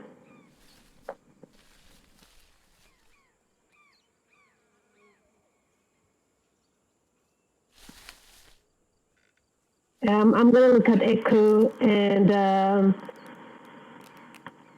and just ask her if is it okay if I hold on to this at least until we finish that battle.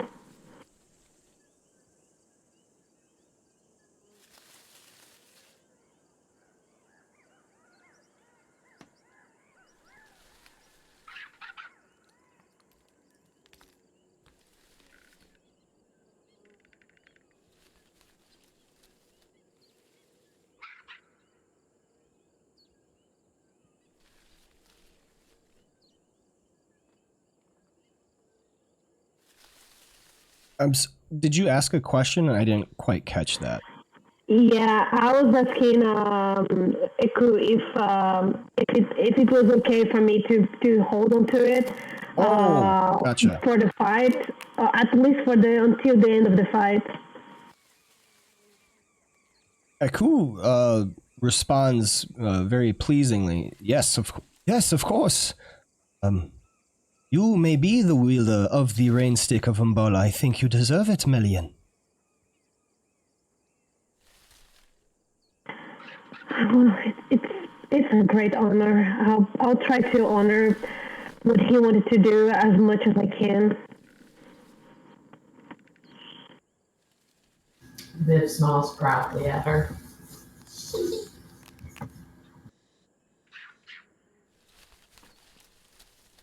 Okay.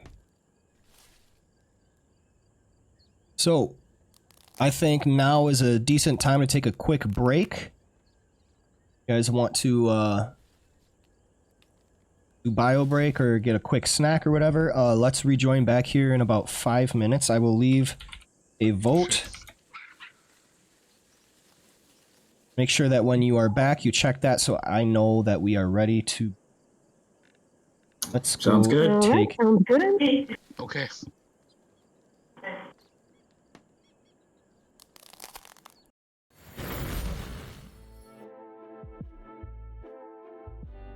All right. Hello.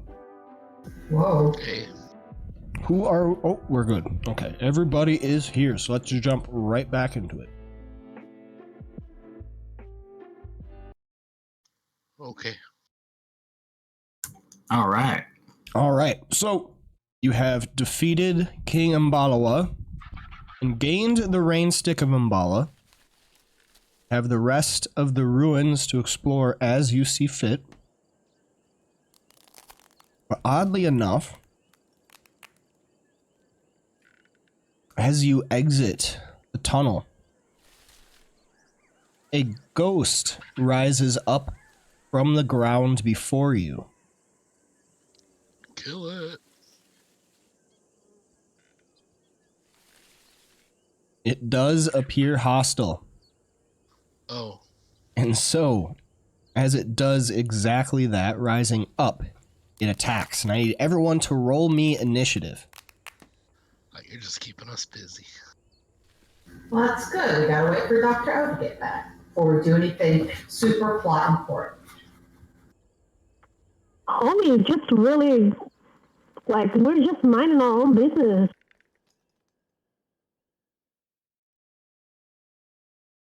Oh, not this time.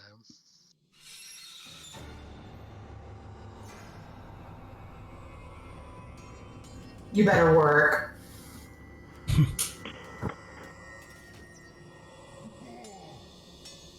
All right, we begin the turn order with Aku. Aku is going to bite at the creature.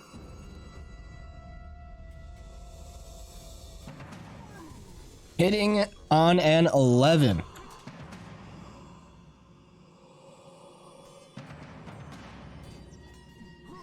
Change some of this stuff. Okay.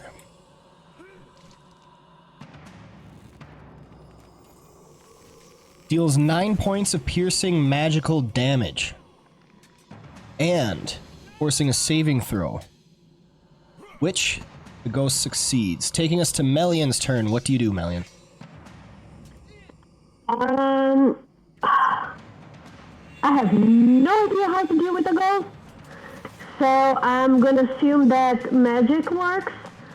And I am going to use... I don't know if any of these can work.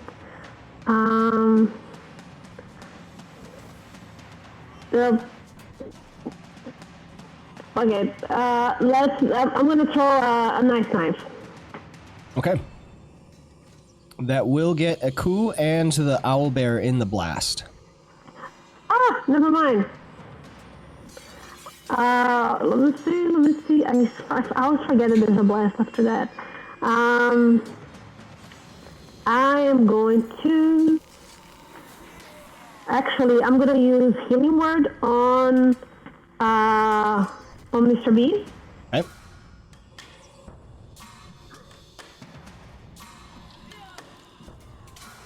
Eight points of healing surging into Mr. Bubbles. Thanks. And I will... Let's see, do I have anything? Okay.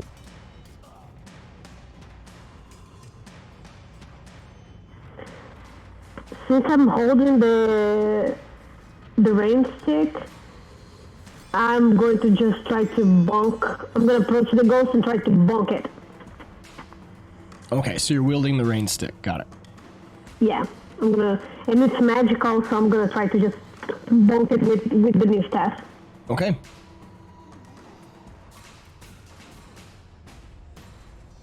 With a 5, you miss. Mbala is still angry at me for getting this. And that's it. Okay. Sir Fluffy is going to roll ferocity, gaining 3 points, taking the dodge action, bringing us to Noct's turn. All right, I think I'm going to just toll the dead.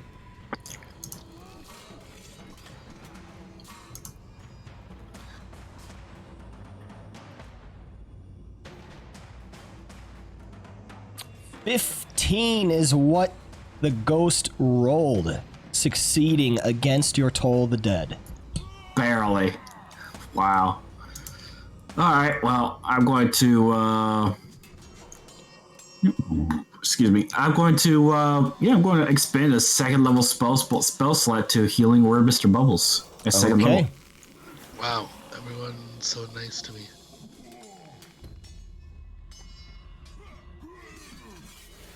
Nine points of healing surging into Mr. Bubbles. That will be my turn. Okay, Vivacity, what do you do?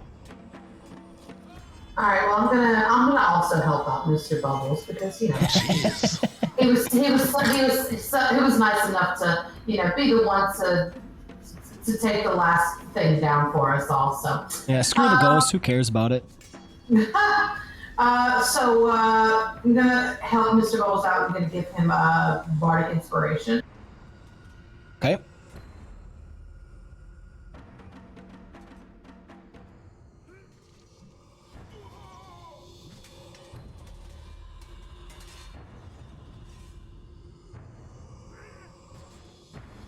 And now I'm going to, on the ghost, I'm going to cast,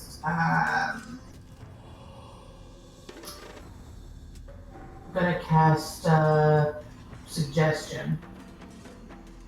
Actually, no. I'm gonna cast Dissonant Whispers again. Okay.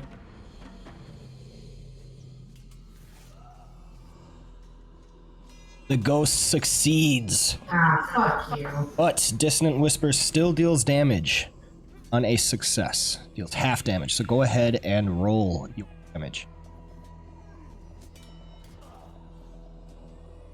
11 points of psychic damage onto the ghost. Reduced to 5. Half damage. It is what it is. Alright, anything else? Nope, that ends my turn. Mr. Bubbles, you receive initiative. What do you do? Alright, I will move up and around.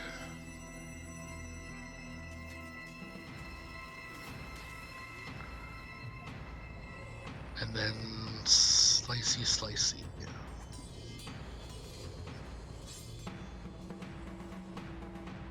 And I'll reckless.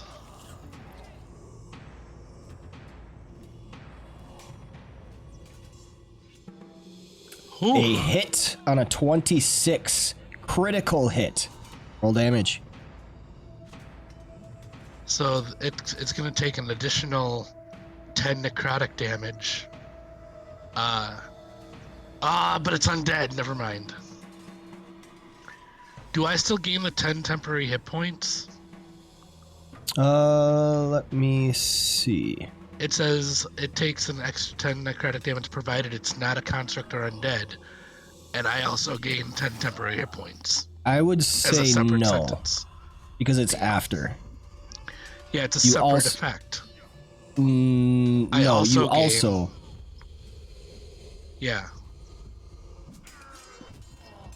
After the part that's like doesn't take effect if it's construct or undead, then I also get 10 temporary hit points. I would say that that's tying into the effect, and the effect only happens if it isn't a construct or an undead. That's dumb. Alright. 24 points of damage slashing into this ghost, which dissipates into the air. Okay. I'm just like, is that it? Appears to be it. Was that it? Can Dr. O harvest ectoplasm or anything? Dr. O is not. But there's blood.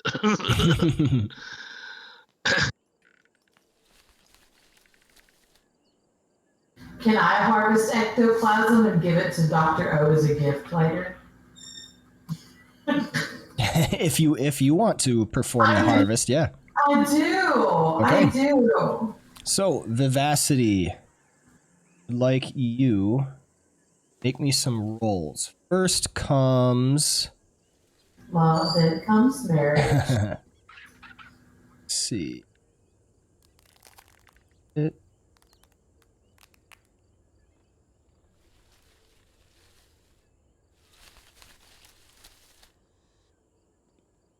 Yeah, don't let me forget I have a gift for Dr. O. I may or may not have a gift for Dr. O when she comes back. Okay, you need to make an intelligence religion check.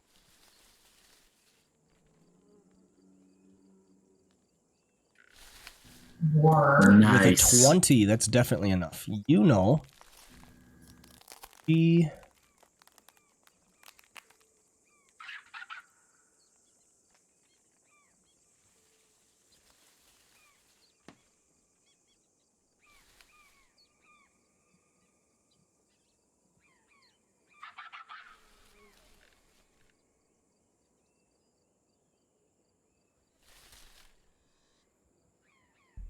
You can find ectoplasmic trail in a vial's worth, and you can find spirit echo. Ooh. So if you would like to perform the harvesting, please make me a dexterity religion check with advantage, thanks to appraising it. Right. Dexterity religion. With advantage.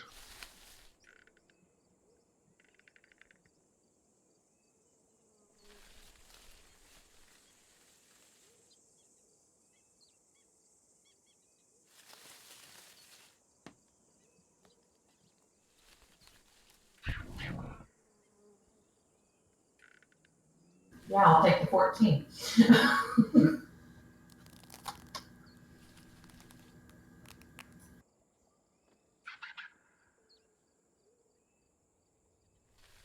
All right, with a 14, you are able to harvest a vial's worth of ectoplasmic trail.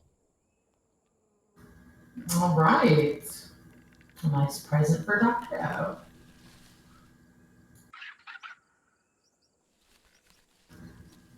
I'm so jealous. She harvests the vial and she shows it to Mr. B. Like, look what I got for Dr. O. She'd be happy. Yes. Hey Joe. She grins, completely unaware to the fact that Mr. B is seething with jealousy.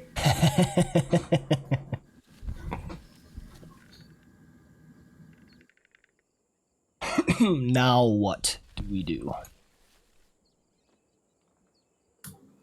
I think I'm curious what's around this wall here that we're next to.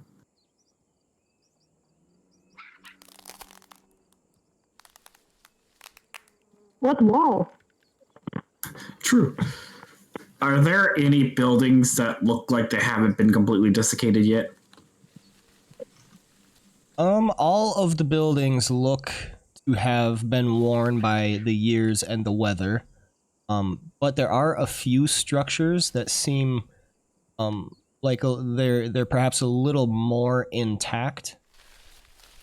There is a cistern down further to the south that is filled with water. And you see what looks to be an armory of sorts, a larger building right there in that direction. It looks to be the armory over here. Do we want to investigate that? See if there might be anything we could use. Yeah, let's go. Let's check it out. So maybe we can find some new cool weapons for you.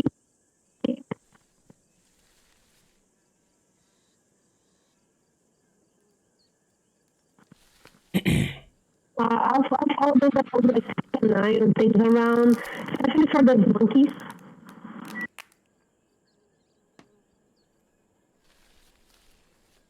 You look inside of the armor. You see a ring of large rocks surrounding a rusted metal anvil. The remains of I equip. tools and scraps of metal lie scattered. I equip the ring of large rocks. I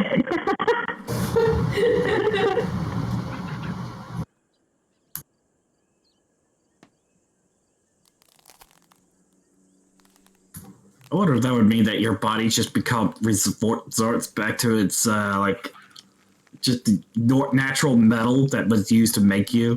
You're just a giant walking statue of material. Maybe.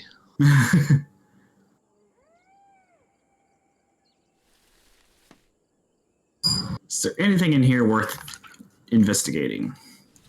Yeah, go ahead and make me a intelligence investigation. I'm going to guidance myself. Yeah, I was gonna. Yeah. I would also like to check intelligence wisdom. Wait, let me guide you. Intelligence wisdom, girl. What? Let me guide you.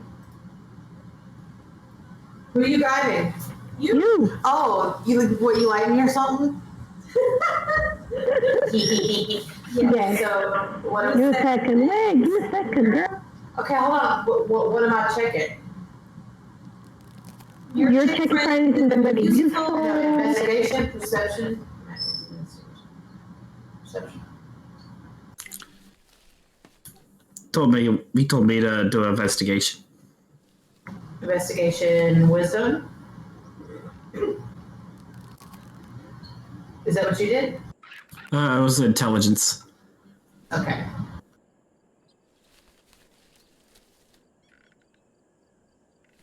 Are you guiding me? Yeah, I did. Okay, cool.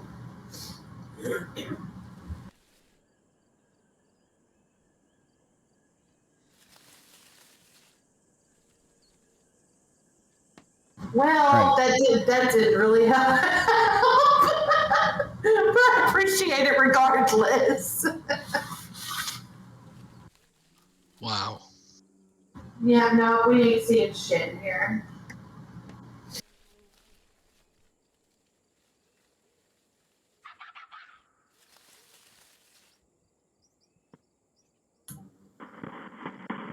Let's see. Oh, what is this? Is this like an anvil or something?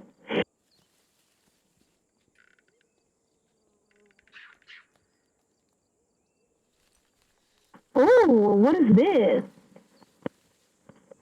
Okay, I would like to look around, make sure it's safe, but I see this like anvil, and also this. Is this like a pool or something? Yeah, that's Right like here? a water-filled cistern.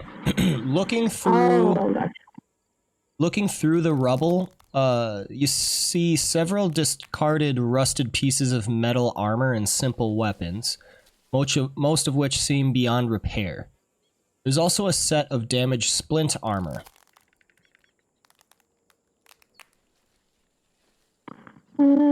sorry, Mr. B. It doesn't seem like there's anything shiny for you here.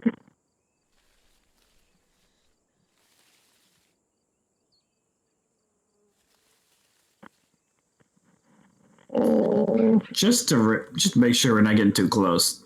Which direction was the hag's hut in? To the southeast. Okay, so I want to try to avoid getting too close to that spot. I specifically asked Nomad to help us avoid getting too close. That's true. Said I don't think he'd do that to us when our whole purpose is to leave it for another day. Right.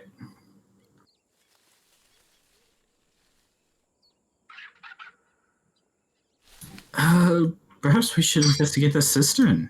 Okay, hold on. Yeah, Kaz's headphones died, or Millian's headphones died. Nice. Okay. Alright, so we're investigating the cistern. Suppose so. Sounds good to me.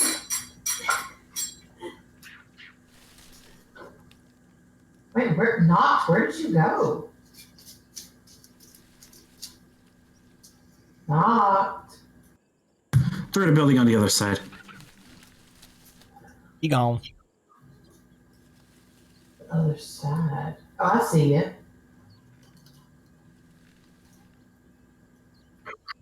So as you are checking that cistern, opening is about 15 feet in diameter, dropping about 15 feet to scummy black water. The lip and walls of the cistern are brick lined. The water seems pretty deep, but it's so murky that it's heavily obscured.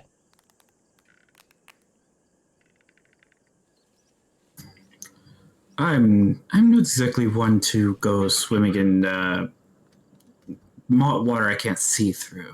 Anybody else? Mr. B, I'm not about to swim in that. Are you kidding? What can we see in it? Looks terrible for your skin.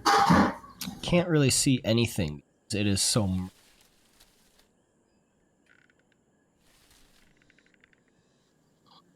Alright, I'll jump in. Right. Mr. Bubbles, you jump into the cistern, beginning to sink down. As he does that, I believe I have some ropes somewhere. I don't have any. Does anybody have any rope? I don't seem to have any. Oh, no, I do got a rope. I'm going to get out my rope and drop one end down there so he can climb out. Okay. When he's done. What do you do while you're down there, Mr. Bubbles? Did I hit the bottom? All right. As you sink to the bottom, what do you...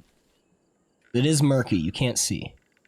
I'm trying to feel around and see if there's anything down here. Okay. You reach down with your hands kind of scraping the bottom, seeing what might be discovered down here.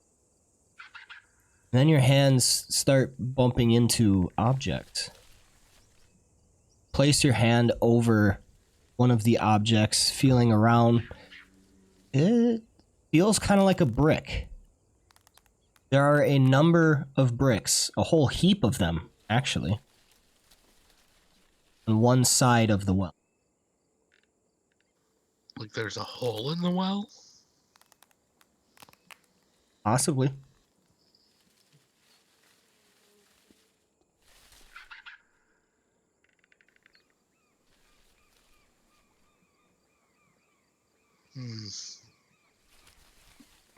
I want a wild shape as a border collie is so bad. Oh no. And just go, Timmy found the well. I'm so glad I don't breathe. Yeah, I'll just take my time and like sort through these bricks by feel. Okay. Like maybe feel the wall, like near where the pile is. All right. You look through the bricks, the heap of them, counting quite a few. Don't remember seeing anything on the surface of missing bricks. The height of the well was, a normal height. It's not like there's bricks missing. It's odd. And then you begin to feel the side of the well nearby. You suspect you have descended about 40 feet deep into the well to get to the bottom. And you don't find anything missing on the side that you are checking. Current position. What about checking for my current position? So you're at the bottom of the well. You checked the pile of bricks. You found a lot of them. You suspect that, there's probably bricks missing somewhere, but you remember there wasn't anything on the surface that told you that there was any missing bricks. So you just checked the wall nearby the bricks from your current position, and you don't see anything. Feel anything. Okay. I just missed that last part. Okay. I guess I'll feel around the wall. Can I feel like up above there more? Right.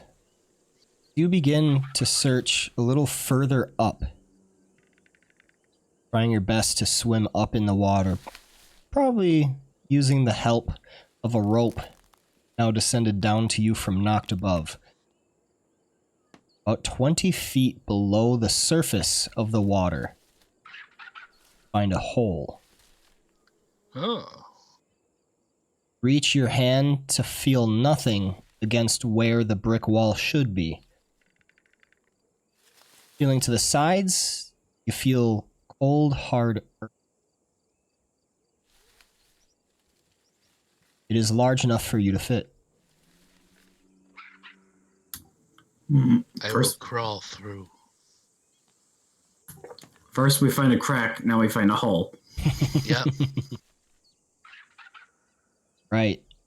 You find yourself within a narrow 10-foot long tunnel leading from the hole to a cramped, completely flooded chamber.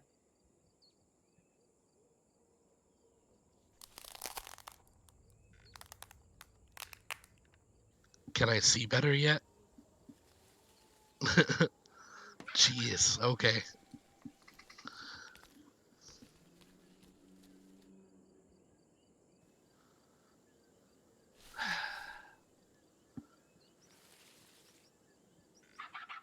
Alright, then I just do all my exploring by feel. Okay. First, try to map out an area of an outside of the room and figure out what this is, like where I am.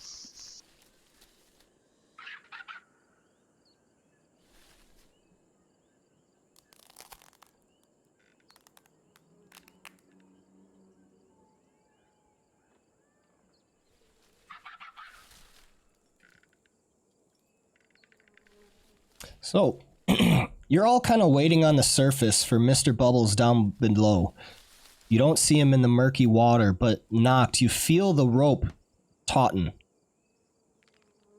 Though there are no visible signs of Mr. Bubbles even being alive anymore, because no bubbles rise to the surface, tautness on the rope informs you at least there's something down there, and it does feel quite heavy, so it's probably Mr. Bubbles.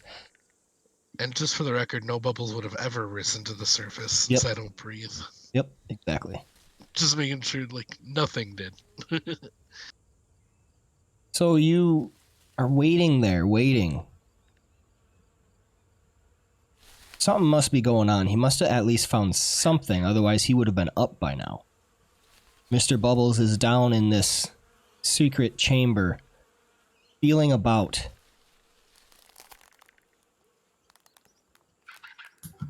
I look over to Viv and Mel and say, if any one of you can, or if either one of you can, are capable of sending messages and understand what he says, you think you can maybe message him and find out what he found, if anything? I mean, I have message, but would I be able to understand what he's saying in my brain? Ooh. I would say that's up to Mr. Bubbles. So, Mr. Bubbles, if I use message on you, can I understand your brain thoughts? How can he answer you? You can. Ooh. I think what Nomad and I had agreed on was if someone was trying to telepathically communicate to me that wasn't Dr. Offbay, that they might have to make some sort of saving throw. Why would you tell her that? He doesn't know that. Wow. I didn't know if you remember. Yeah, it's something you got to find out from playing. I don't. And then you just. I didn't. You could have just played it off as like maybe. I don't know. Well, you confirmed it for sure. All right. So yes, you can understand my words. I'm gonna pretend like I didn't hear that. I'm gonna do it anyway. Okay. Yes, you can understand my words though. Yeah, I'm gonna fuck around and I'm gonna find out. All right. So I'm gonna use message on Mr. B to check on him. Okay. I'm gonna say, Mr. B, I don't know if you can talk back to me or anything, but how you doing down there, buddy? Okay, hold on.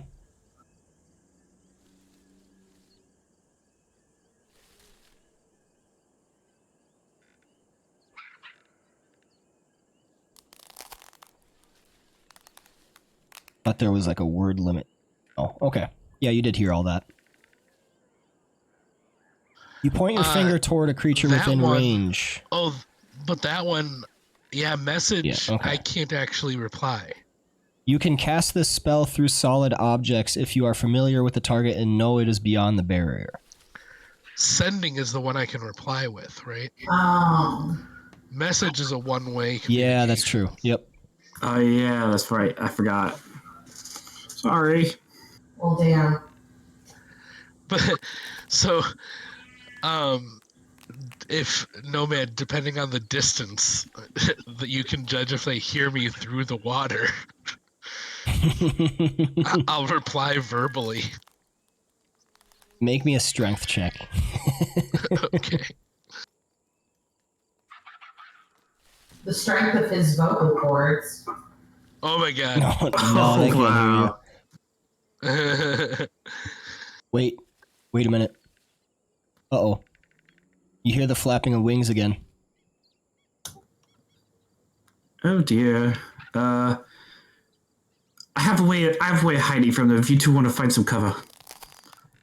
And I'll cast invisibility on myself. Oh my god.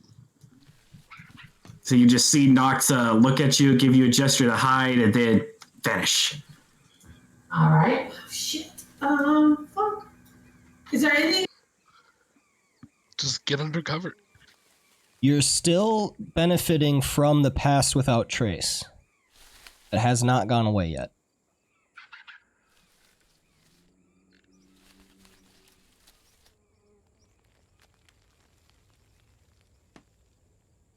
How long does that spell last? I forget. I don't know. Quick, what are you guys doing?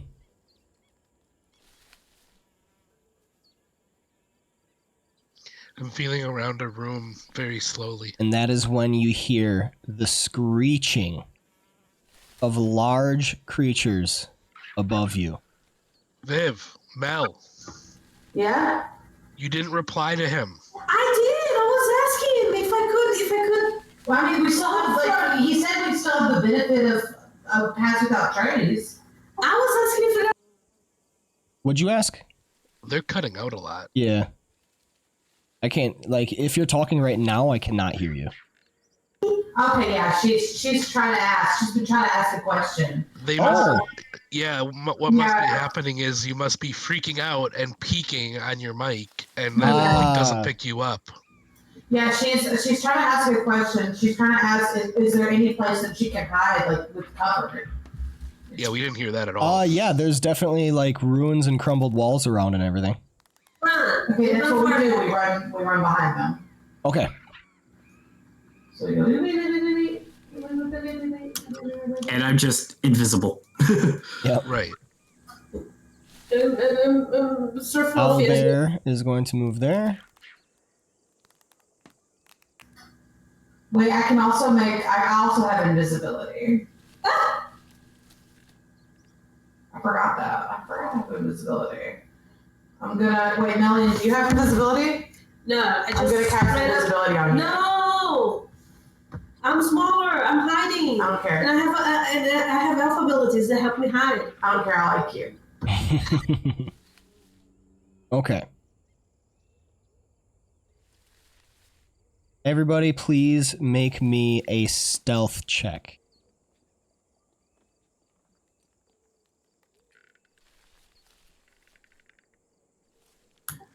Does invisibility give me an advantage? Does being underground give me advantage? If you are invisible, go ahead and roll with advantage. Does being Okay, underground? you get to roll with advantage, Camila. Then if it's invisible. I made you invisible. Oh, okay. Stealth check. I rolled anyways, even though I don't think I was supposed to. You don't.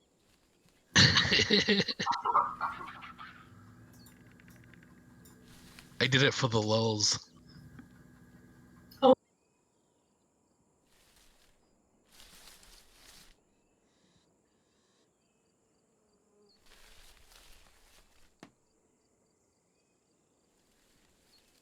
Ooh.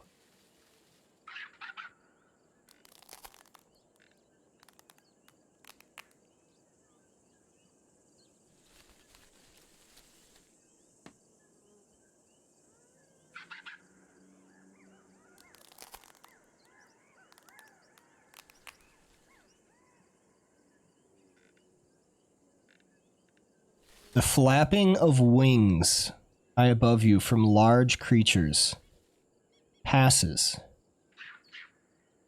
as you see these two very large dinosaur-looking humanoids pass by overhead, circling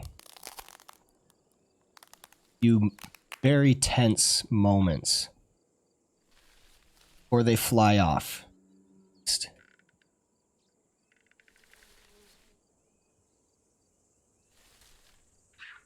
Seem to have avoided their notice. Mr. Bubbles, after a bit of time down in this pocket chamber, feeling your way, goblin down. You find what feels like a sack tied together. A sack. This is just terrible. A hole, a crack, now a sack. All right, I'll grab my new sack.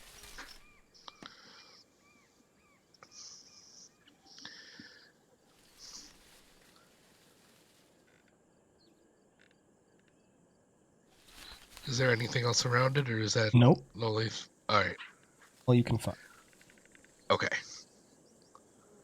Then I will return to the surface. Okay. Return to the surface just in time to alert the Tyrannosaurus. Just kidding. Oh, damn it. I did roll a 19 All when right. you asked us to roll the stealth, so. You arrive at the surface without being able to see any of your party members. They're all gone. Huh? But all the rest of you in your hiding spots hear Mr. Bubbles emerge from the water surface of the cistern. You just hear an invisible voice behind you go, I'm right here, don't worry. Ah.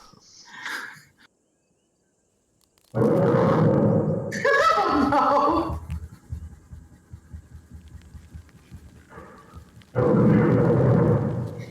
Can you guys be quiet?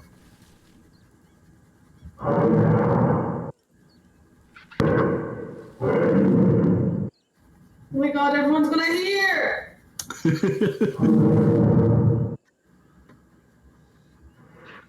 I look at my sack. Okay. Within Nice. the sack Scratch. that appears to be made from human skin, Oh. you find 6 onyx gemstones, a spell scroll, and 10 ingots. They are not made from any type of material that you recognize. They're not steel, iron, bronze, copper, anything like that. Not gold or silver. They are they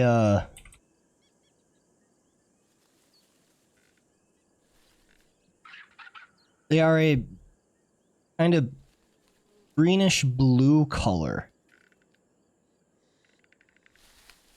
Oh. And they each appear to be stamped with dwarven runes. Damn. I know a certain half-orc who would love to look at this sack. This sack made of human skin. Oh, God. We'll place that all within the party sheet inventory. Alright. So you can pick between them as you wish. Well, it'll probably go to the wagon. When we have someone controlling the wagon again. Okay, I can put that on. Could someone identify the unidentified, though? Someone with identify? Yeah, it could take 10 minutes to identify the scroll or items. Okay. Yeah, the unidentified item. The scroll you find to be a scroll of comprehend languages, Oh. and the ingots are adamantine. Ooh. Fuck yeah. I'm so cool. Oh, we could work adamantine into me. Ooh. This is where we will end our session. all right. Thank you to all of you out there who have tuned in to our stream, our telling of the Tomb of Annihilation. This was the latest session of that campaign. Fun stuff there, great group. Gave them some neat, nifty little things to play around with. They took care of that mummy really quickly. That's what happens when you focus fire, which is actually a really good tactic in the game. But this was Tomb of Annihilation. We play every other Sunday, so make sure to keep that on your calendars when we are playing. If you're unsure, join the Discord. Follow me on Twitch, Twitter, all that stuff. You can see when we're going live so that you do not miss it. Also on YouTube, where I put sessions on, so make sure to keep all of those notifications ready and keep an awareness of it all so you can see when we're going live, so you can come in and say hi. Go ahead and wave to us and gain some of them channel points. I also run other campaigns. I run a Descent into Avernus campaign, which I run every other Wednesday. We played this past Thursday because of Christmas, and so looking to play maybe not next week, but the week after. So That is at 6 p.m. Central Standard Time. Speaking of, Tomb of Annihilation is at 9 a.m. Central Standard Time. So Descent to Avernus, 6 p.m. Central Standard Time for 3 hours. I also run a Tyranny of Dragons campaign, which you are finally rejoining after about a year or so off. Just some scheduling conflicts and everything with personnel. So rejoining with 2 of the original members, some new members, and continuing to tell that story. We finished the Horde of the Dragon Queen, and they are now on the Rise of Tiamat as part of that campaign arc. Make sure to tune in every other Wednesday, probably when we're playing Descent to Avernus, but that is at 12 p.m. Central Standard Time. So make sure to put those on your calendars. I hope to see you all there. Give me a like, subscribe, follow, all that good stuff. I'm on YouTube, Facebook, Twitch. Come in, say hi, and I look forward to hearing from you next. But for now, the last call is sounded, and our adventurers are beginning to file out of the tavern. But let's line up at the bar for a final salute, a final send-off. Go ahead and tip your mugs back with whatever it is you're drinking. Thank you so much for being here. This has been the Tavern League.